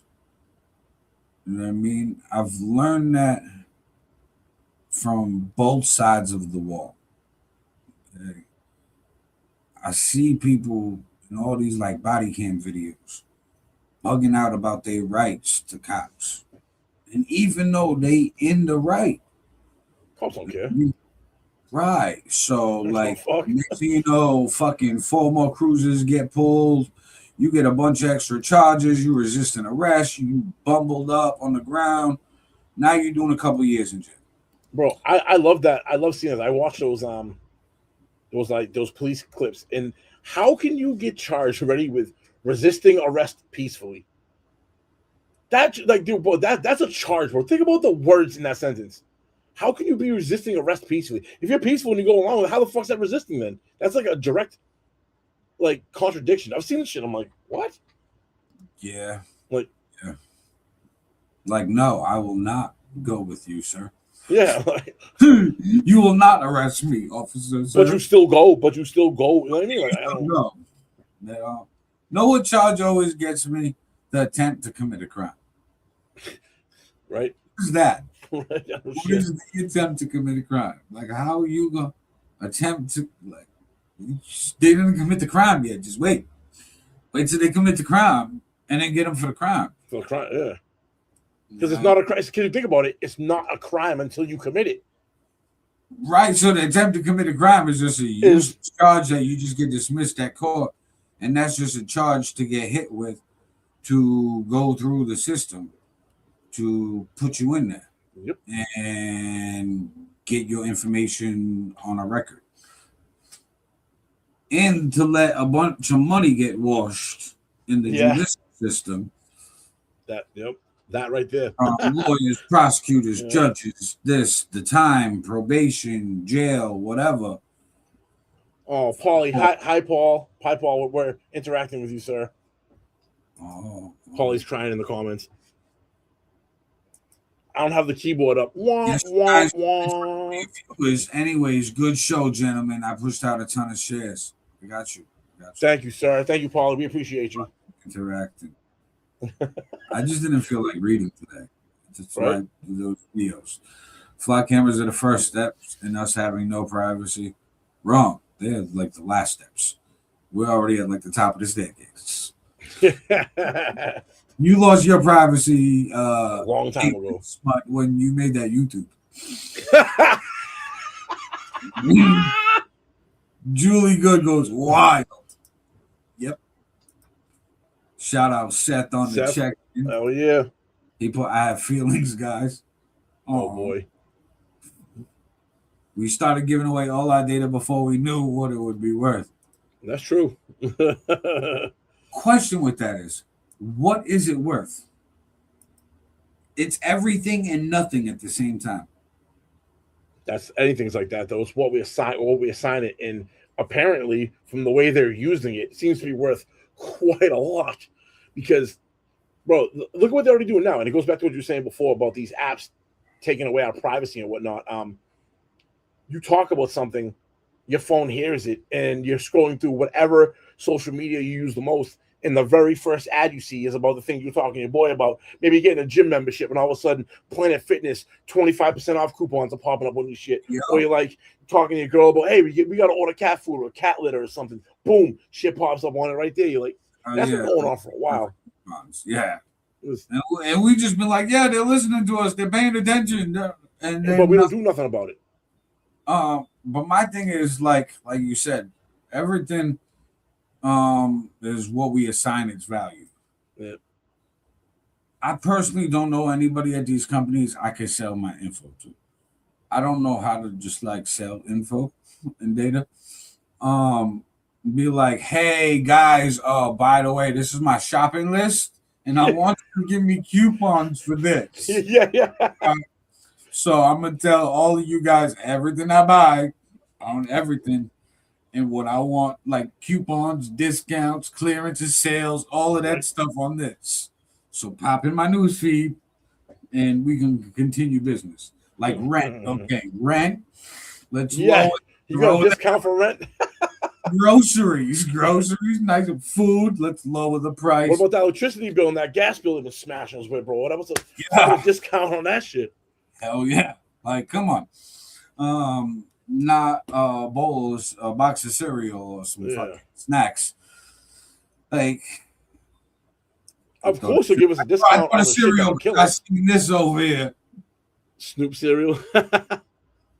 You got a box of Snoop cereal in the stoop. Snoop cereal. Yeah. Yo, he got sued for his cereal. He had to name it Snoop cereal because he really originally wanted to name it Snoopy-O's. And Snoopy-O's, he got sued. And he got sued by General Mills because of Cheerios. And then he tried like biting off Fruit Loops with Snoop Loops. And they were like, yeah, no. So he was like, it's just Snoop cereal. He was like, that's kind of what we've been calling it to avoid more lawsuits and litigation. So fuck it, run with it. Yeah, they got it. They got away with that. They got it all over the place. That's weird that they didn't allow that, yo. It's like, yo, so Cheerios owns anything with like O''S at the end. This is weird. You know what I mean? Or Fruit Loops, like the two. I think they just gave him a hard time and dragged him out through court since they had a bunch more money than him and Master P, and knew that they were a smaller company. And they weren't gonna put up the money in the fucking market. Yep. And they bullied him out through the courts. They had lawyers drag them through litigation. It was like, they're going to change the name. We have more money than them. We'll drag them. They're broke. So it's fucked up. That's fucked up shit, man. Capitalism. But that's what that was. So moving along, this is something right here. Check this out. Well, moments ago, President Trump posting to Truth Social with this message on Iran, saying Republicans should add Iran to the Russian sanctions bill. That's what Lindsey wanted to do, referencing the late Senator Lindsey Graham. It comes after the deaths of 2 American service members in Jordan. Mike Tobin is live in Tel Aviv with the latest. Mike.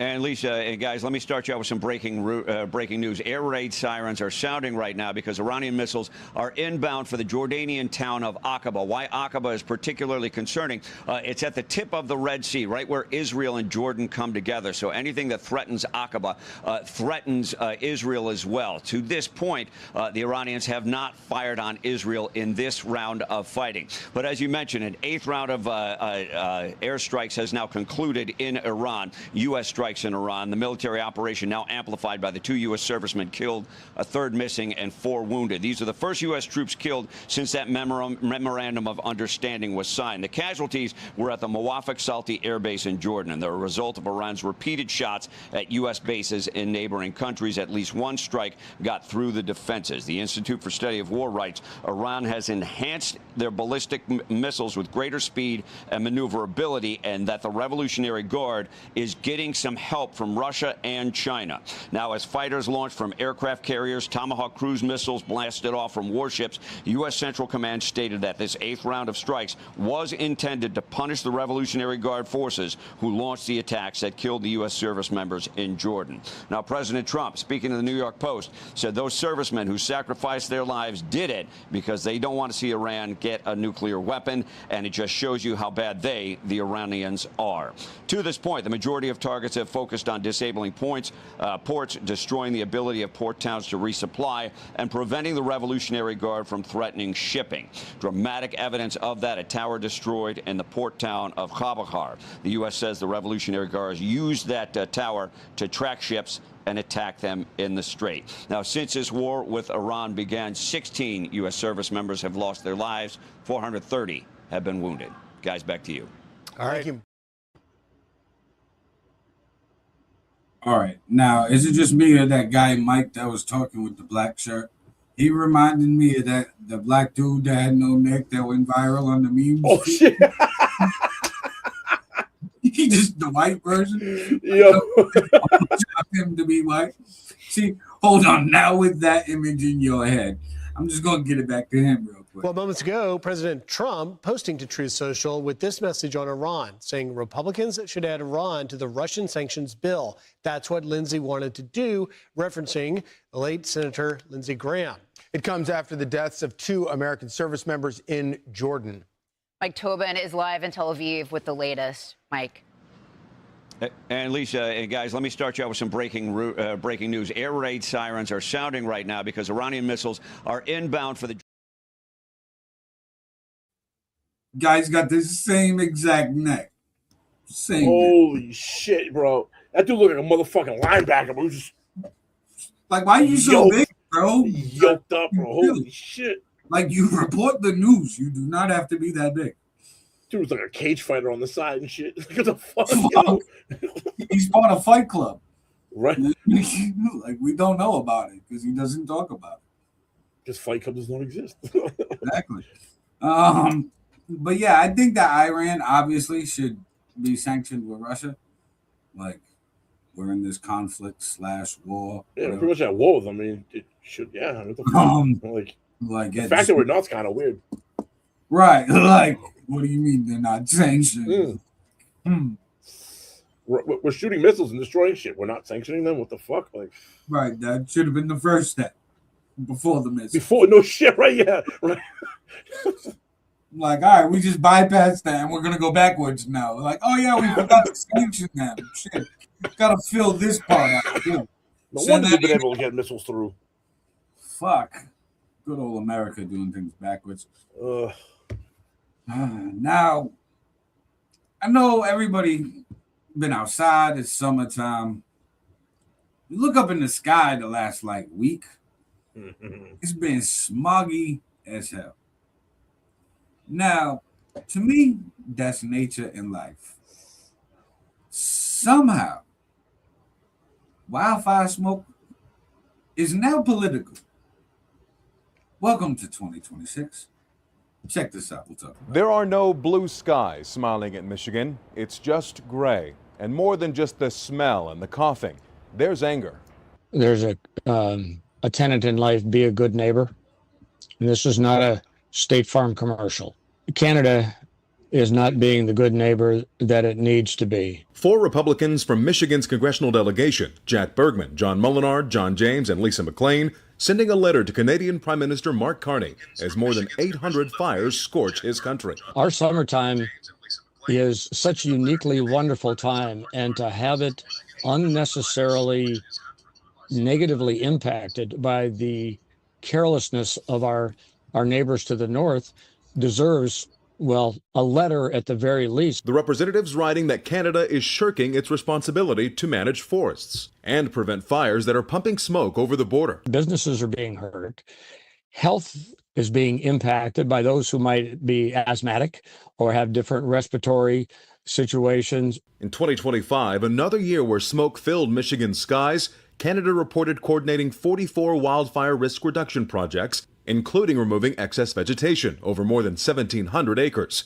But with the return of a thick haze, lawmakers' patience running out. It's just like being shall we say, an irresponsible member of a family who's not picking up their share of the load. The delegation in touch with the Trump administration on the matter. And I asked Bergman what he'd do if Canada still doesn't act. If they don't, then legislation is a possibility, but also a look at policies that we have that are not legislation, but they're policies.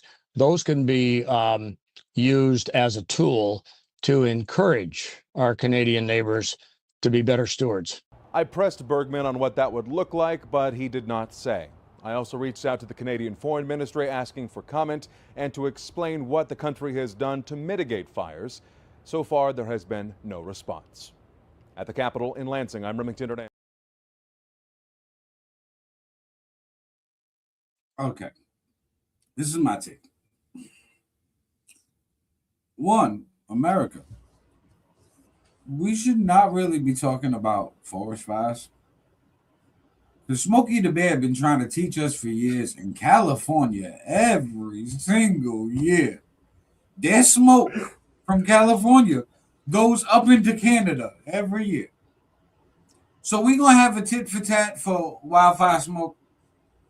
We just gonna blame each other now. America's gonna be like, Canada, your smoke's fucking up my summer. And then Canada's gonna be like, America, your smoke's fucking up my spring. And then what are we gonna put sanctions on each other now?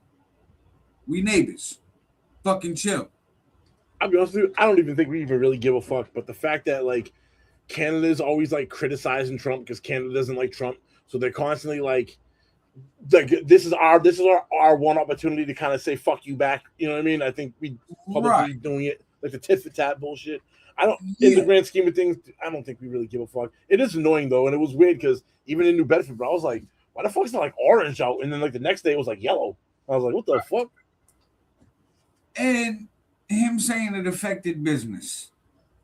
Nah. It didn't affect no business for me. No. I'm just saying that. I don't know. The only thing I could see it affecting was, I know last year during the 4th of July fireworks, we had wildfire smoke over, and like the fireworks kind of sucked because every time they fucking exploded, the whole fucking sky was orange. You couldn't see anything. You know what I mean? So like it was definite waste of money on that. But like other than that, the clouds don't affect what I do unless it's like pouring rain. And the smoke did not bring the rain. The smoke wouldn't bother no one. He's just exaggerating, bro. He's doing doing a tit for tat shit. Like, you know, you criticize Trump. I'm a Republican, so I gotta do something to criticize you because you criticizing my boy. Bro, stop glazing. Trump, let him handle that. That's his beef. You know what I mean? You don't gotta swing on the man's nuts and be like, oh, yeah, and come up with some wild shit. Because now Trump gotta say it too.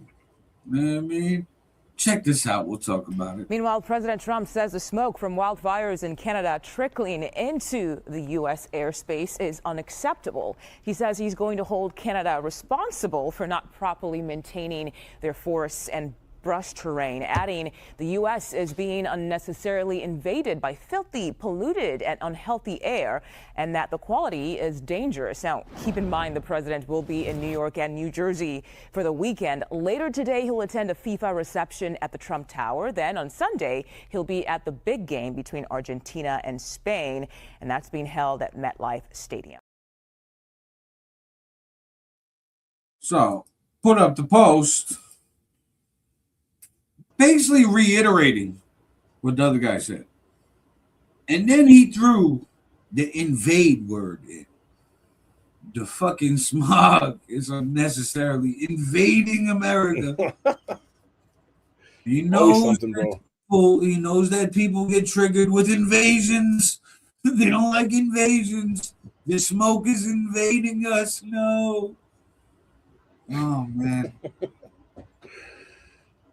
Any chance he gets to be petty back, bro. That's the business in him. That's the alpha fucking in him, though. He's like, you're not getting one over on me ever.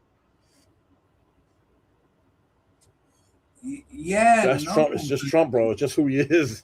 I've come to accept at this point. I kind of expected that. Right. At some points, I don't think it's alpha at some point. Oh, definitely not. At certain, like, just like passive aggressive shit, it's like, bro, stop. You look real feminine.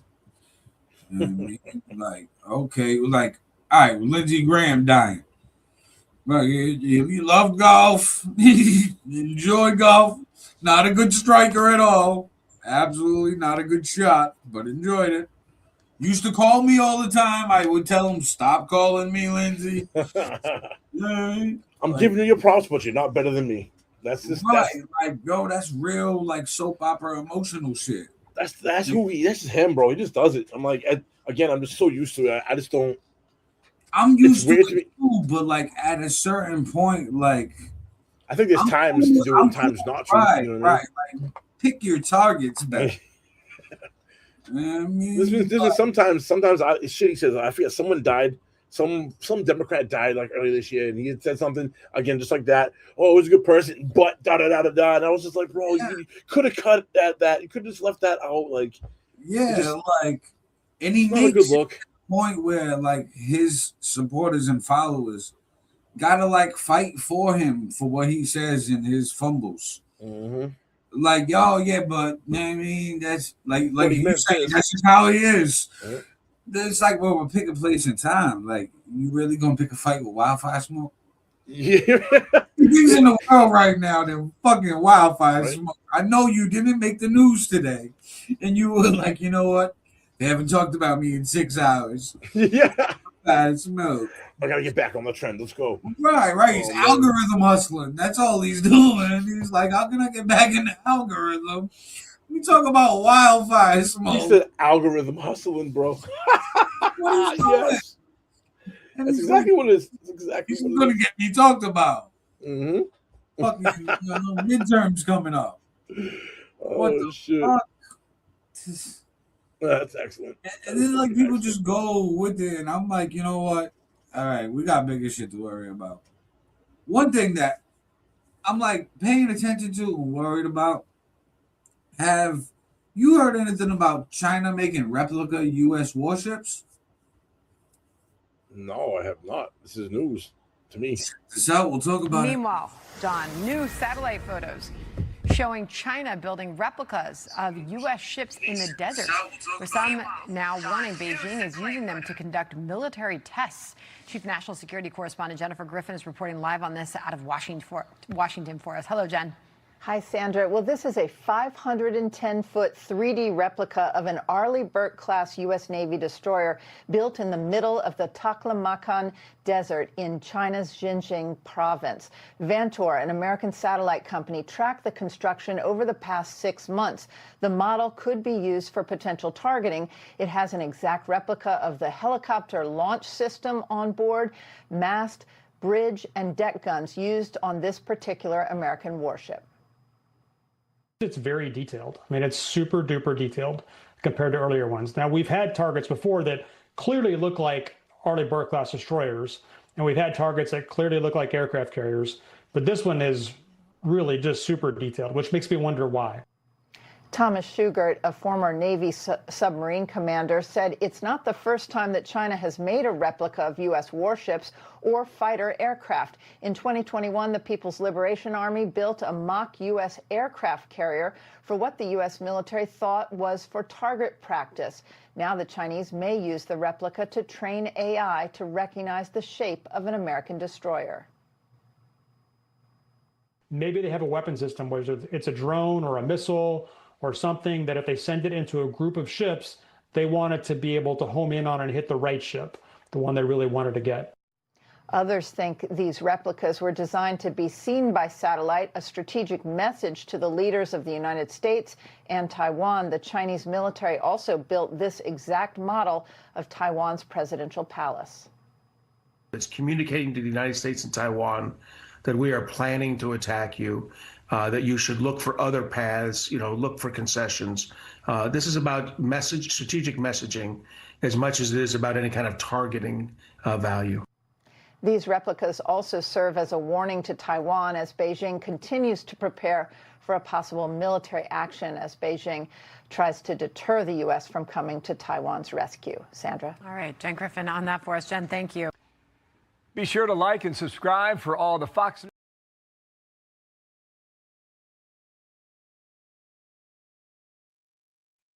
Okay. With that, I feel like they definitely planning something. Definitely sending a message. Mm-hmm. And for them to just build a replica of Taiwan's presidential palace is wild. And super disrespectful, in my opinion. They're like, oh, that palace that you think is all that. Yeah, I built one exactly the same. That ain't none. I can build that. Bro, I think that's for training, to be honest with you. Mm-hmm. I think they want to set that up so that they run scenarios, they're military gaming against it, you know what I mean? They can run scenarios in there where if this is the objective, you know what I mean, they're doing it on target so that when it actually is time, this will be like fucking riding a bike to these people. You know what I mean? They'll be so much more efficient. Look at the part of China that has a bunch of replicas of all like the world's biggest things. Like there's the fucking Eiffel Tower in China. They have an Empire State Building. They have the part of that clip that really like I was kind of like whoa about was like if they're building the ships, if they're doing exact replicas of the ships and they're getting AI to recognize whatever ship it is, that means they're probably they understand our Navy's formations and how certain ships are the front ship for a reason, and the ships in the back are more delicate. You know what I mean? So there's a way we do formations. If they're have figured out, oh, we could destroy their formations if we could take out this ship first and this ship second. This will take this one down. They figure out how to do it systematically, and they know what ship it is. They can create missiles specific for that ship because obviously a battleship has more armor than say like an aircraft carrier does. You know what I mean? And if they figure out all these little nuances between the two, and they're building straight up weaponry per ship, bro, that would be crazy. Submarines going there. That's why we're in the AI arms race with China, bro. That's wild. AI for this, and we using I forget the name of the company. I think it's Anduril or something. Anthropic? No, it's a different company. The one that I put the clip up of the autonomous jets and weapons and shit like that. We're deep into the AI too. Anthropic does a lot of the programming at the bases, but the actual like autonomous fucking warcraft, that's another company. But that's why we're in this AI arms race. That's why we need more money, and more money. We need more shit to sell. That's why we need oil. That's why we need this. That's why Trump as a businessman is trying to make business deals and get shit that benefits us and our plan. However, a lot of these people don't want to make the deals, and we're in a position where it's like, hey, I got an offer you can't refuse, because like if you refuse that, I'm just gonna take it. Yeah.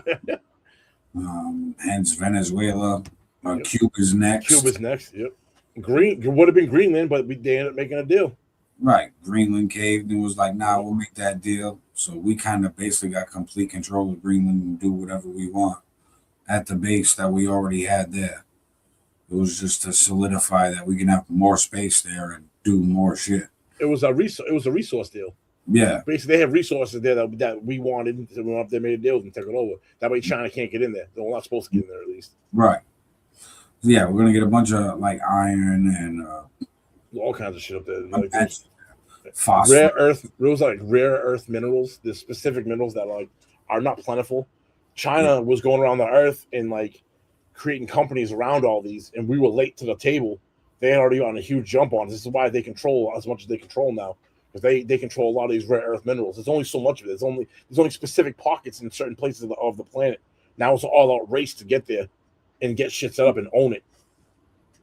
Yeah, it's a wild world that we're living in. Like I said, the next few years it's gonna be wild, dude. From now to 2030 is gonna be it's gonna show a lot of where we're headed, what direction, what path has been chosen for us to go on. Next 4 years is gonna reveal a lot, I think. And the path we're heading on. Check this. We'll talk about it. Self-checkout kiosks are a common sight at nearly every store. And so are frustrated customers, having a hard time getting them to work. Please scan your item. I'm talking to a robot. Please scan your item. I just did. Not only testing the patience of shoppers. I hate self-checkout. I hate it. $2.49. Please remove the unscanned item. And now those complaints could be leading to new legislation. Massachusetts lawmakers are proposing a bill that would limit the number of self-checkout lanes at grocery stores and require a designated employee to monitor them. It's good for consumers. People get frustrated with them. It's good for the working people, and it's good for our communities to be able to have jobs that aren't just thrown away. Rhode Island has considered similar action, and last month the city of Long Beach in California took its own action to regulate self-checkout machines in an effort to reduce shoplifting. The ordinance rules led some chains in Long Beach, including Target, to shut those lanes down completely. Opponents say that's exactly the problem. Self-checkout was always visualized as being a convenience for consumers. And that's what we want to make sure that consumers still have access to. Some argue adding rules to self-checkout will lead to longer lines, more staffing shortages, and could even drive up prices. Some retailers have already changed their approach to self-checkout. Target says they've added more cashiers while also limiting the number of items for its self-checkout lanes, noting that shrink, an industry term that includes theft, went down since those changes. A longtime thorn in the side of retailers. Basically, everybody on Earth is stealing from self-checkouts. One study from Capital One Shopping found that 15% of shoppers admitted to using self-checkout to steal, all pointing to a retail industry that may consider bringing regular people back as they increasingly hit cancel on those self-checkout machines.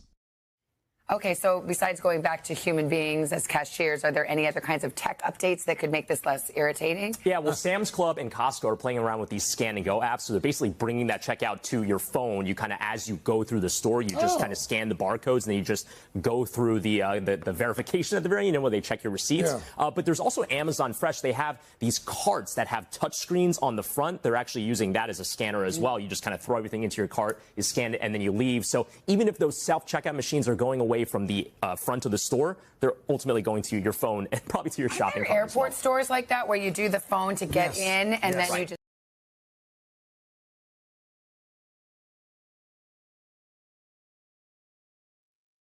Thought we had a win. I thought there was a win there for humanity. But there's not. It's only going to go to the phones in the front of the shopping carts.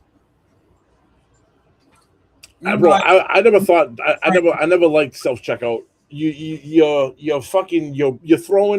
taking a steak and you put it in front of a tiger and expecting it not to eat. First of all, for the stealing aspect of it, but on top of that, you're taking someone's job away now. You know what I mean? And like you just make it more money for the company. That didn't trickle back to like lower prices or anything. That didn't benefit the consumer at all. And if it's not going to benefit me at all, then I want that person to have a goddamn job. If that means every store needs to have 6 more employees, then so be it. 6 more employees per every store that has that kind of systematic system per city, then per state. You're going to create hundreds of thousands of jobs back into the market, and that's not going to be a bad fucking thing. I agree, but then also I'm an asshole. I don't like people. So when I go to like Walmart, I go to CVS, I go to places that have a self-checkout, I'll use that rather than deal with the person in line, the small talk. Hey, how are you? Hope you find everything? Cool. Yeah, all right. Like, I'll do it myself instead of like them bagging all fucked up. Like, I feel like I'm that commercial where it's like, oh, you're home on returning to your parents when the guy's over here telling the guy how to fucking bag shit. Yeah. That guy in my head, I'm like, bro, why did you put that on top of that? What the fuck is the matter with you? Yeah, putting bread at the bottom and putting fucking big heavy shit on top of it. Right. So it's like, nah, I'll do this shit myself because the fucking worker is a little special. So, but it's not. It's but I can't. You can't blame the worker at this point, though. You gotta think about it, yo. These companies, right, don't really train these people. So, and you can't expect someone to know that something that they don't know. And as stupid as it is, and I get it, I'd be mad too if they put the bread down, put some shit on top and squish it. Sometimes, like, if you're the person that's actually bagging it, you're probably not thinking of it in that aspect. You're probably just thinking, I got to get this shit in the bag as fast as possible to keep it going. So these people aren't even trained right. But yet these companies want to be like, oh, yeah, we invest all this money into our employees. You don't even really train these motherfuckers because then you send them out there and they're doing dumb shit like that. And then I get aggravated the same way. Like, I go shopping with Karen. Karen's like, nah, she's sitting there. She'd be like, no, put that in there. And I'm like over here, like, bro, you really telling me how to do his job? Like, should be bugging out. I start laughing, bro. I'm like, right, well, that's why, like, I know my wife, like that would be her. So like, nah, check out. You know what I mean? You don't deal with it. For me, like in my head, I'm like, yo, motherfucker, why you back like that? But I'm like at a point in life where I'm like, I'm not gonna say nothing in case dude want to get brolic about it, cause like you're gonna bring out the old me, and I ain't gonna go to jail because you done bagged up groceries, bro. Yeah, I'm not getting arrested in Market Basket. Right. I'm gonna avoid this argument before it even happens. But like, so I just avoid that shit. A lot of people now are like antisocial, even though they on all these social media apps, but they don't want to talk to people, so they'll get shit shipped to their house with Amazon, Yep. all these other sites. And if they do go in person, the part that gives them anxiety is, oh, I gotta check out and talk to a person. You know what I mean? So like they don't want that. Like I said, I don't like people. I think it's just because I don't have patience for stupidity. So I'd rather just not put myself around stupidity. So if I could just handle it myself, good. I'll get it done. You know what I mean? It's probably, I mean, it's definitely faster. I think it was more or less like, I mean, I don't know this, I didn't, but I would, looking at it from a business point of view, it was probably there for people like the 12 and items less type people. You know what I mean? Where you don't have to sit in line, you don't have a full carriage, you're not feeding a family of three kids and 2 adults, we'll say, right? So you got a heaping fucking basket that's got, say, 75 items in it. That shit was probably meant for the person that went there with the hand basket, got a quart of milk and some cheese and some fucking deli meats, and got like 10 little things in. That business model was them, one, opening up to everybody, and two, taking the cashiers that worked faster and putting them on the floor. And it seems like all the human cashiers are like the worst employees in the building. You know what I mean? And they're the slowest motherfuckers. And I'm like, okay, you wonder why you have a line of 20 people. Not a fuck is given. Not a fuck is given either, bro. I know you're talking about the one.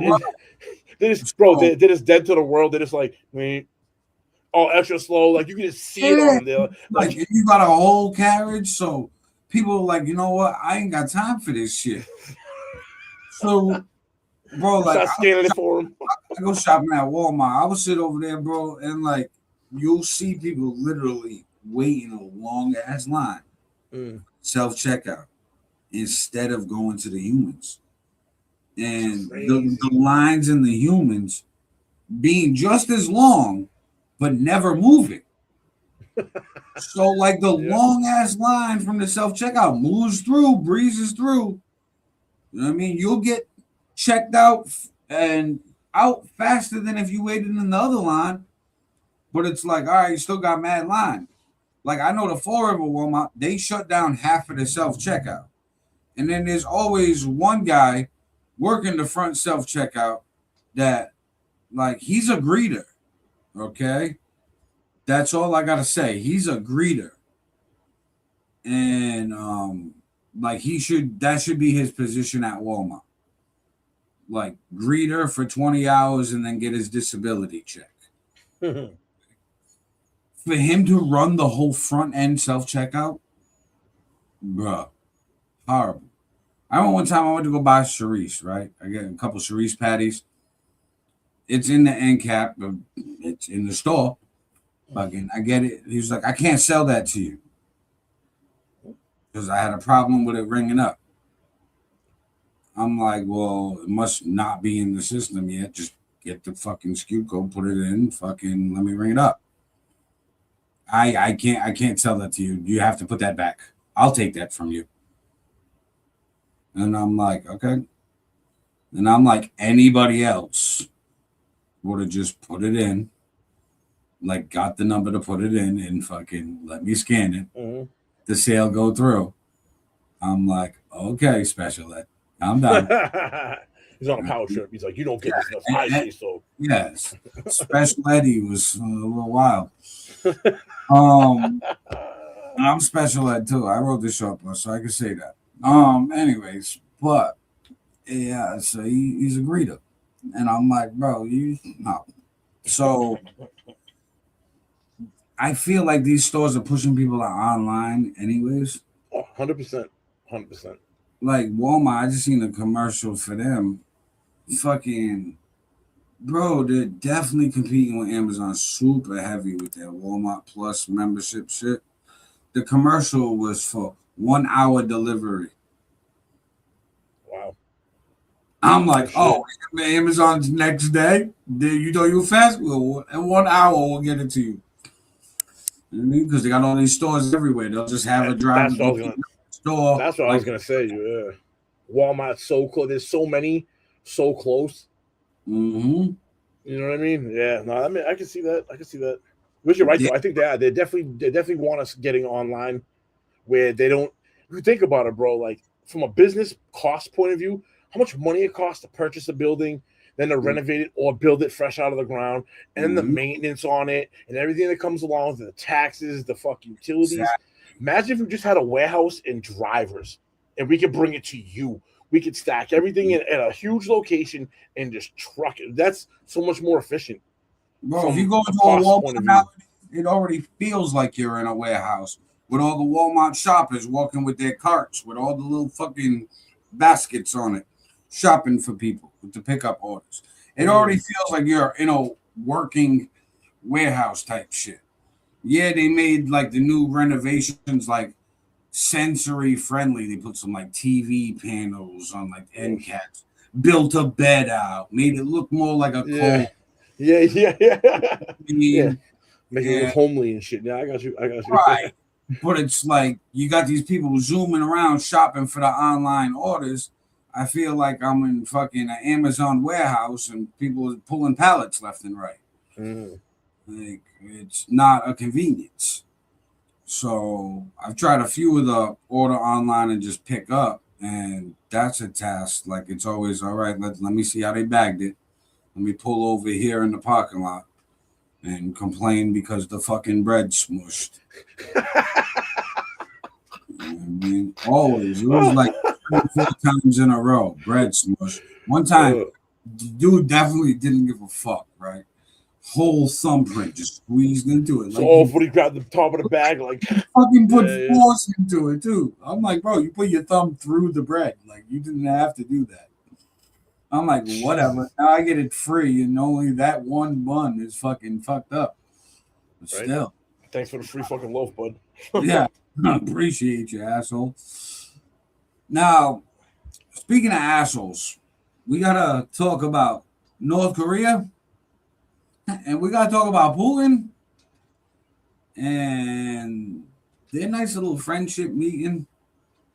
That's not good for assholes like us in America. Check this out. We'll talk about it.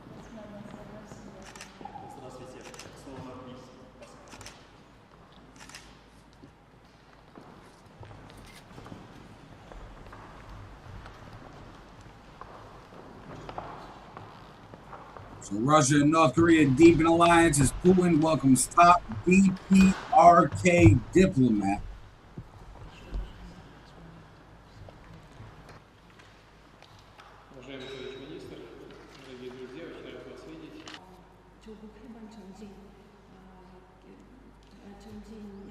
We're just going to get a quick visual of their little meeting at the big ass table.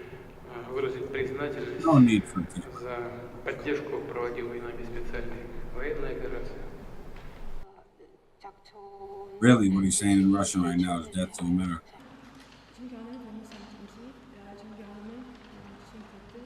I don't know. I don't speak Russian. Translate somebody in the comments. All the Russian bots. Comment below.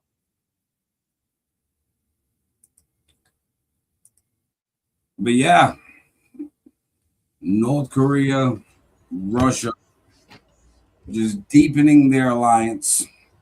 Russia right now is currently bombing the fuck out of Ukraine. They're both bombing the shit out of each other right now. I think Russia, from what I saw last, and it's been quiet for a long time. We haven't heard much on it. But last time when I checked in on it, it was like a week or two ago. From what I'm hearing, Russia is setting up right now. They've taken over like key points now to where they're surrounding Kiev, the capital, and I guess it's there, like going into springtime.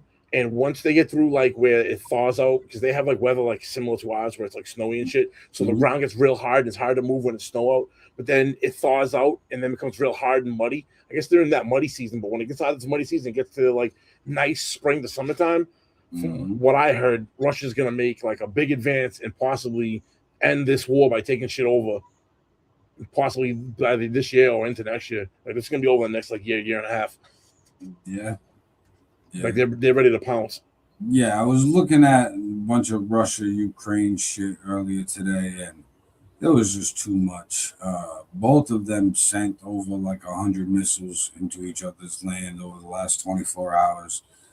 They're both beating the fuck out of each other. It's one of those brutal boxing matches where both guys are like fucking barely standing up, just fucking eating hits. That's blood everywhere. Yeah, that's what Russia and Ukraine are doing right now. And meanwhile, we're having our little fucking skirmish with Iran. I don't know what to call it. I guess war, conflict, not a war. So conflict, skirmish, beef.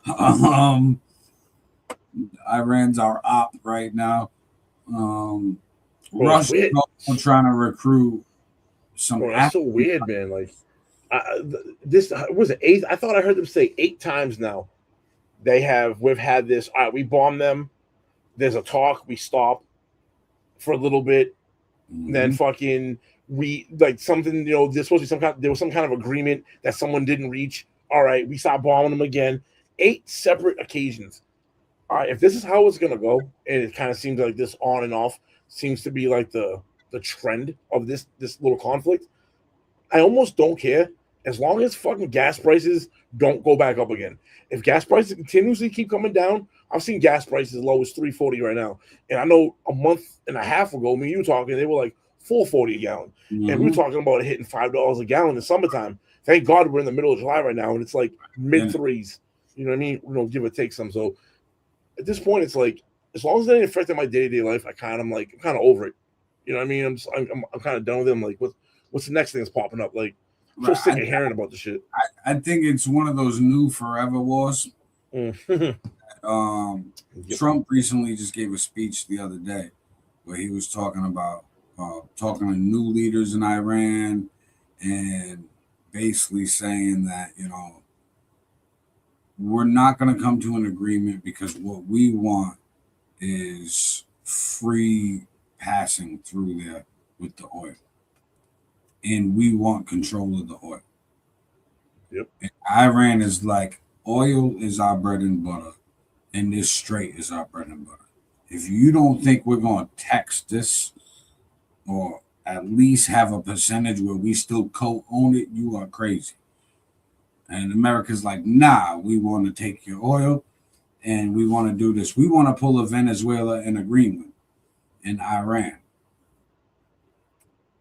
And we're using the guise of, hey, Israel wants us to. And it's because of the nukes. So they don't nuke our allies over there. When, it benefits Israel, and Israel is pulling a lot of strings in this, in my opinion. I think the bigger picture is the money in the oil.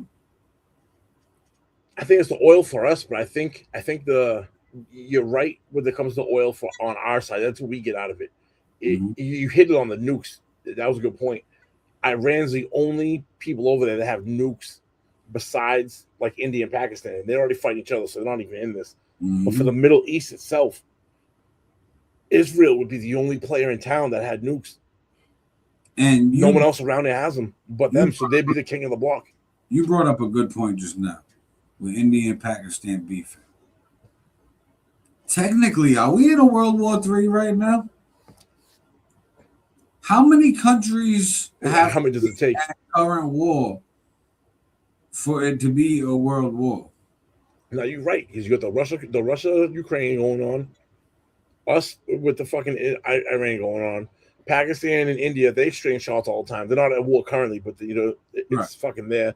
There's all kinds of shit going on in Africa right now, bro. There's all kinds of like civil wars going on. Countries trying to take countries over.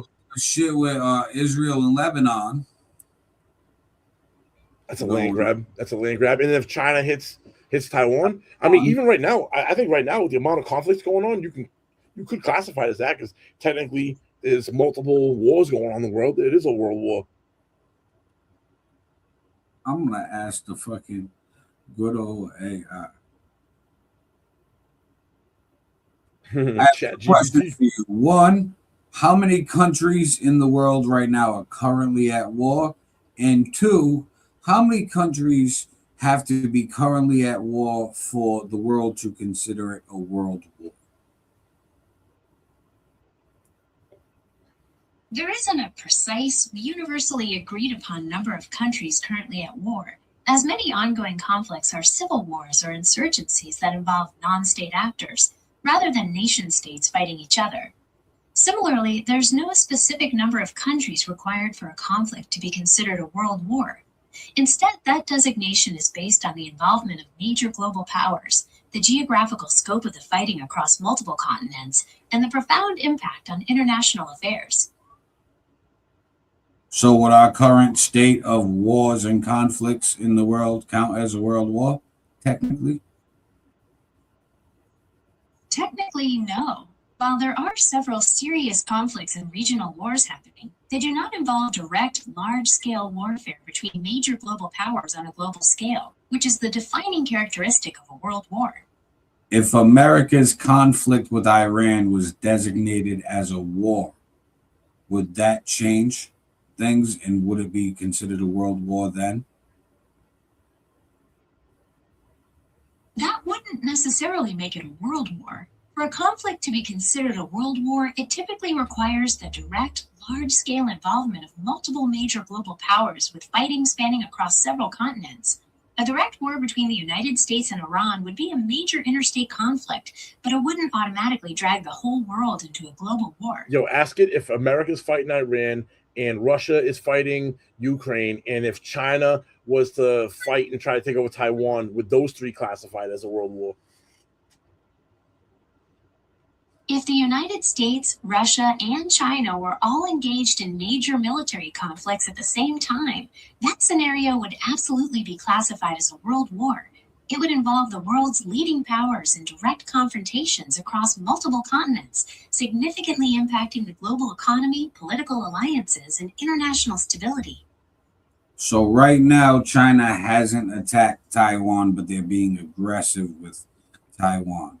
But the Russia-Ukraine conflict's going on, United States, Iran's going on, India and Pakistan is going on, and Lebanon and Israel is going on right now. Plus conflicts in Africa. That's a very comprehensive list of the significant tensions and conflicts unfolding right now. Even with all these separate issues, they don't quite cross the threshold into a world war. Basically, we gotta wait till China takes Taiwan. Soon as that happens, and listen, I'm calling it now, and I said it in a few episodes back. I believe it was on a Sunday's podcast. I think when America went over to China for that visit, and we brought NVIDIA CEO Elon Musk and all those other tech gurus and giants, and us bringing the semiconductor factory for the chips to America, once that factory is built and we've collected these resources from Greenland and Venezuela and all this other shit while that's being constructed, when that building's operational in a few years, I honestly believe in my gut we're going to say, sorry, Taiwan. We're going to turn a blind eye and be like, hey, I can't help you there, buddy. Wish I could, but I can't. You understand, right? I think they know that, though. I think this has already been discussed. I think this is why we're helping them now. We're building them up. They know they're going to lose. Yeah. So America looked at it like, here's a chance for us to test out some of our shit against them and to see how they maneuver against our technologies. We'll have some data on it. And then we'll take out, instead of it being just a complete washover like it should have been, if you prep them the right way, like you're seeing with Ukraine and Russia. Russia should have crushed Ukraine, dude. They should have, but with the world backed them, well, not the world, but Europe and United States backed them with up to date technology. Didn't level the playing field, but made it not. You're not just a washover anymore. That's what we're doing with Taiwan. So we're gonna clip some of the China right now. So they'll be prepared. They'll have the training. They'll have the equipment. They're not going to have the amount that they need.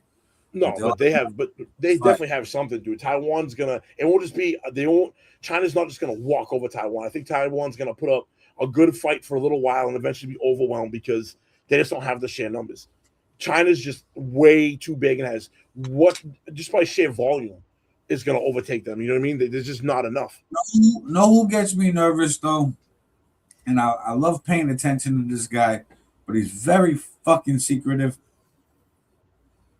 The Kim Jong-un from North Korea. We've had that demilitarized zone with South Korea. With him testing all these bombs and little Rocket Man shit over the last few years. And the show of force that he does all the time. There is an end game for him in his lifetime. Like before doctors tell him, like, hey, you're dying, sir. Yeah. He's going to strike something. I believe, obviously, South Korea, the main objective. Absolutely. He always talks about it, bro. I mean, he hasn't talked about it in a while, but that's always been the objective. This dynasty and the last one was to recapture South Korea. They want it back. They want it back now more than ever, dude, because it's so much more advanced technology-wise. If they were to take that over and be able to integrate all the shit that's there, bro, Korea will be a fucking powerhouse. Right. I think all of this is timing. I think they strike if China strikes Taiwan. We'll be too busy in Iran. We've already given a bunch of assets to Ukraine for the Russia-Ukraine fight. We can't help them anymore. We can't afford it. I mean, they're on their own. And, we're busy. There's going to be land grabs. And the geopolitical atmosphere and landscape will change. You're right. Russia definitely will take Ukraine. There'll be too much going on. Take Taiwan. Yep. North Korea will take South Korea. And we will try to take Iran. Question is, do we actually take Iran? Like, will it actually happen? Because we didn't take Iraq. Well, that's Iran, and Iran's way harder in geographically. It's way harder to take that over and bigger. Try. The other ones will succeed in there. I think China takes Taiwan. Definitely takes Taiwan. I don't know about North Korea taking South Korea, bro. I don't know. I don't know, man. I think they'll have Russia helping them. It will be. Here's the thing: Japan doesn't like North Korea either, so Japan's gonna help fucking South Korea out. You know what I mean? It will to some degree help them too. So I mean, I don't know, dude. I don't know. That to me would be the probably the bloodiest one. That's gonna be the one that's like the closest to who's gonna win. China's gonna take fucking Taiwan. I think we would hypothetically be able to defeat Iran, militarily. Whether we take the land grab or not, it's a different story. But I don't know if North Korea is able to actually take South Korea like that. That would be the that'd be the one to watch. Trump in his recent speech, you can tell the plans are to take Iran, or at least have a strong foothold there. Because he had a speech the other day, and he said that they got to like the end of the weekend to come up with a deal. Law. He's gonna bomb a bridge. He said like the biggest bridge in the Middle East is some shit. I don't know. Take out more infrastructure. Yeah, and Jesus then Christ, power plants. And then he was like, don't really want to do that. I don't want to do it, but I will because I don't want to do it because it costs a lot of money to fix for when we go rebuild and fix things there. That's true. That's actually Think about it, bro. Yeah. Like we did, and then he had brought up like Germany. How in World War II we gave Germany a bunch of money after bombing the shit out of them to rebuild. And then, like, that's what we do. Yeah. But it keeps us there. That's our regime change way to change the psyche of the population. And to ensure that it actually changes, because you're there. To rebuild the city doesn't happen in a day. That takes multiple years. So you're there in the opening years of the new regime that's there. You know what I mean? So you're able to observe it. You're observing it. And if you think about it, bro, it's even on some CIA shit. You're rebuilding like infrastructure places, acting like these people aren't putting sensors and fucking microphones and hidden cameras and shit. Think about that from a spy point of view. I'm rebuilding your shit for you. I'm gonna put all kinds of crap in there so I can spy on you. You wouldn't even know it's there. I'm building it. Exactly. I mean, wild work. Mm-hmm. That's where we're headed. I mean, I feel like I've said before, there'll be a big three. It's gotta be us, Russia, China. India might be up there too. They're not currently. They're on and off, bro. The Indian Pakistan thing, because they both have nukes. They know they only like slap each other. You know what I mean? Instead of like really going pound for pound, throwing punches, they like bitch slap each other in a way, because they both have that nuke. So they're like, we really can't push it too far because we're gonna end up killing each other. You know what I mean? That's something where I can see them joining together and possibly going against other Middle Eastern countries. Bro, if them two came together and formed, bro, it'd be rap. It'd be a rap. Exactly. I mean, it's kind of like enemy of an enemy is my friend. My friend, yeah. Yo, dude, they rival China, bro, and they're south of China too. They were, yeah, bro. Oh my god. Like, hey, everybody wants to play world politics, buddy. Me and you could change the game. We just team up, stop fighting each other. Mm-hmm. You know, neither one of us really want to do this. I'll nuke you, you nuke me. We both die. It's a wrap. You know, so what the fuck are we even fighting for if we're not really going to go all out? That's facts. Just wasting money. Then team up. It's a wrap. So, like, I see a lot changing in the political landscape. You know, we're going to just ride the wave here in America. And that wave is what's trending, what's viral. And we talk about it here. Like, I want to thank everybody that tuned in today. Hell yeah. Everybody who engaged, commented, shared this out. I also want to thank everybody who was interested in any of our topics today, especially the Amazon outfit. That was a great topic. People, keep your personal business on Facebook. Yeah. No, drop it, please. Tag me in it so I can know. I can know all about the tea. Oh, man, there's a lot, bro. There was like deleted videos too of like fucking all types of shit. Like, that's crazy. It was wild. I mean, but yeah. Actually, hold on. Let me see if I'm gonna be messy. You find some of them. Find the post. Let me see.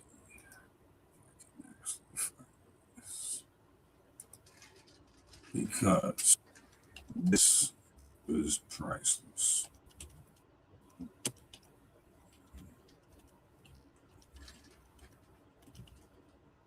While I do this, everybody share this out to your newsfeed. Yeah. Share this to groups. Tag people in the post. Tag people in the comment section. Send this out like-minded individuals in Messenger. Is highly pulling up, whatever. Everybody just go over to the Floor of Experience Facebook page. You'll see it. Just type in the Floor of Experience. Who wore it better? And yeah, it'll pop right up. But this is the Pop-Up Podcast, episode 17. My chair is becoming uncomfortable. We've been here for fucking almost 3 hours entertaining you. So, again, share this out of your news feed. Share this groups. Tag people in the post. Tag people in the comment section. If you are an admin or a moderator of a group, share this to your group. Put everyone. It tags everybody. We are streaming on 3 different platforms, 5 different locations. We are on Kick on It's Your Boy Fifth, YouTube It's Your Boy Fifth, YouTube Street Magic Multimedia, Facebook For of Experience, and Aaron All Niter Facebook page. So follow, subscribe, turn on notifications. Make sure you follow us everywhere. And also, when I say everywhere, I'm not just talking about social medias and podcasts. I'm talking about go stream our music. It's Your Boy Fifth, Aaron All Niter. Anywhere music's found, we are there. So not only are we on all the social media platforms, we are also on all the music platforms. So when I say follow us everywhere, bro, we everywhere. He means everywhere. Like literally means everywhere. We on sites you've never heard of.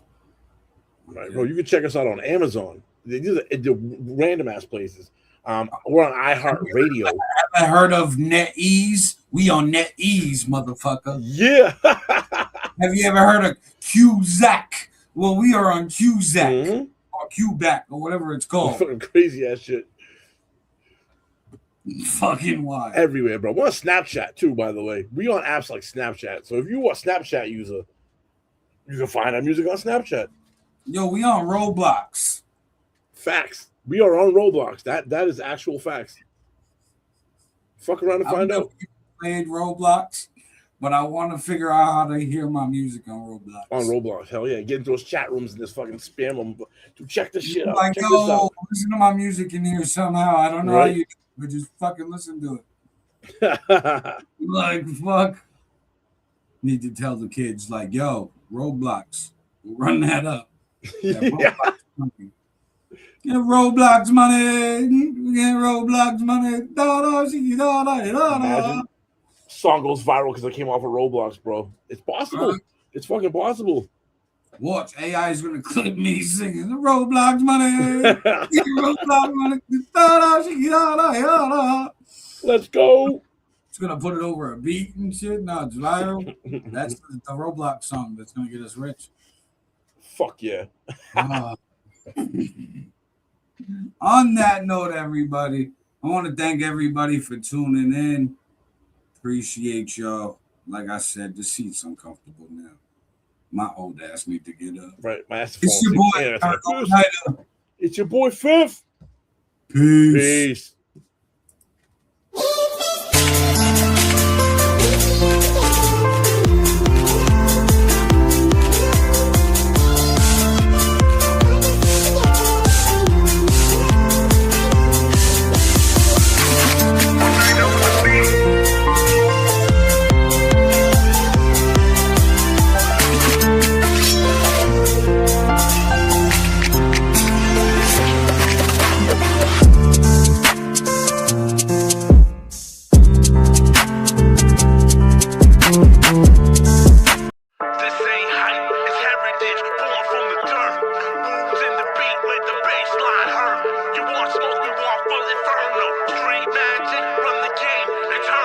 This ain't hype, it's heritage, born from the dirt. Wounds in the beat, let the bass line hurt. You want smoke, we want full inferno. Street magic, run the game, eternal. This ain't hype, it's heritage, born from the dirt. Wounds in the beat, let the bass line hurt. You want smoke, we want full inferno. Street magic, run the game, eternal. Street magic, got the city in a chokehold. Came about the dirt, not a wrist on frost mode. Blueprint solid, every move like a chess play. 10 tones down, gotta get it in the worst way. All nighter, yeah, the grind don't sleep. Turn the dream into cream, now we split it with the team. Came from the trenches where the love run cold. Now it's full court press, never break, never fold. Took the long road, never asked for a handout. Flipped a couple losses, now we flex with the bands out. Mind over matter, that's the code that we live by. by. Pressure make diamonds, tell them look how the team shine. City on my back, got them chanting the name. Street magic worldwide, let it run through the veins. Legacy in motion, this history in real time. Ain't no competition, every verse is a kill sign. This ain't hype, it's heritage, born from the dirt. Wounds in the beat, let the bass line hurt. You want smoke, we want full inferno. Street magic, run the game, eternal. This ain't hype, it's heritage, born from the dirt. Wounds in the beat, let the bass line hurt. You want smoke, we want full inferno. Street magic, run the game, eternal. Built for the storm, never bent, never broke. Turn the pain into power, every word that we spoke. Street magic in my veins, this ain't luck, this is fate. Every step that we take, got them raising the stakes. Coming from the basement, now we up in the building. Made a wave out the struggle, now we aim for $1 billion. Told them bet on the grind, I don't gamble with hope. Every line that I pen like 1,000,000 quotes. Self-made, every step been precise. Turned the struggle to a flame, now we shining every night. Kept it real, never folded, never switched on the code. Now the vision coming true, every seed that we sowed. A1's a day one, never lacked. Took the pressure, made diamonds, put the team on my back. Street magic, we the force, we the wave. Built brick by brick, known for killing the stage. This ain't hype, it's heritage, born from the dirt. Wounds in the beat, let the bass line hurt. You want smoke, we want full inferno. Street magic, run the game, eternal. This ain't hype, it's heritage, born from the dirt. Wounds in the beat, let the bass line hurt. You want smoke, we want full inferno.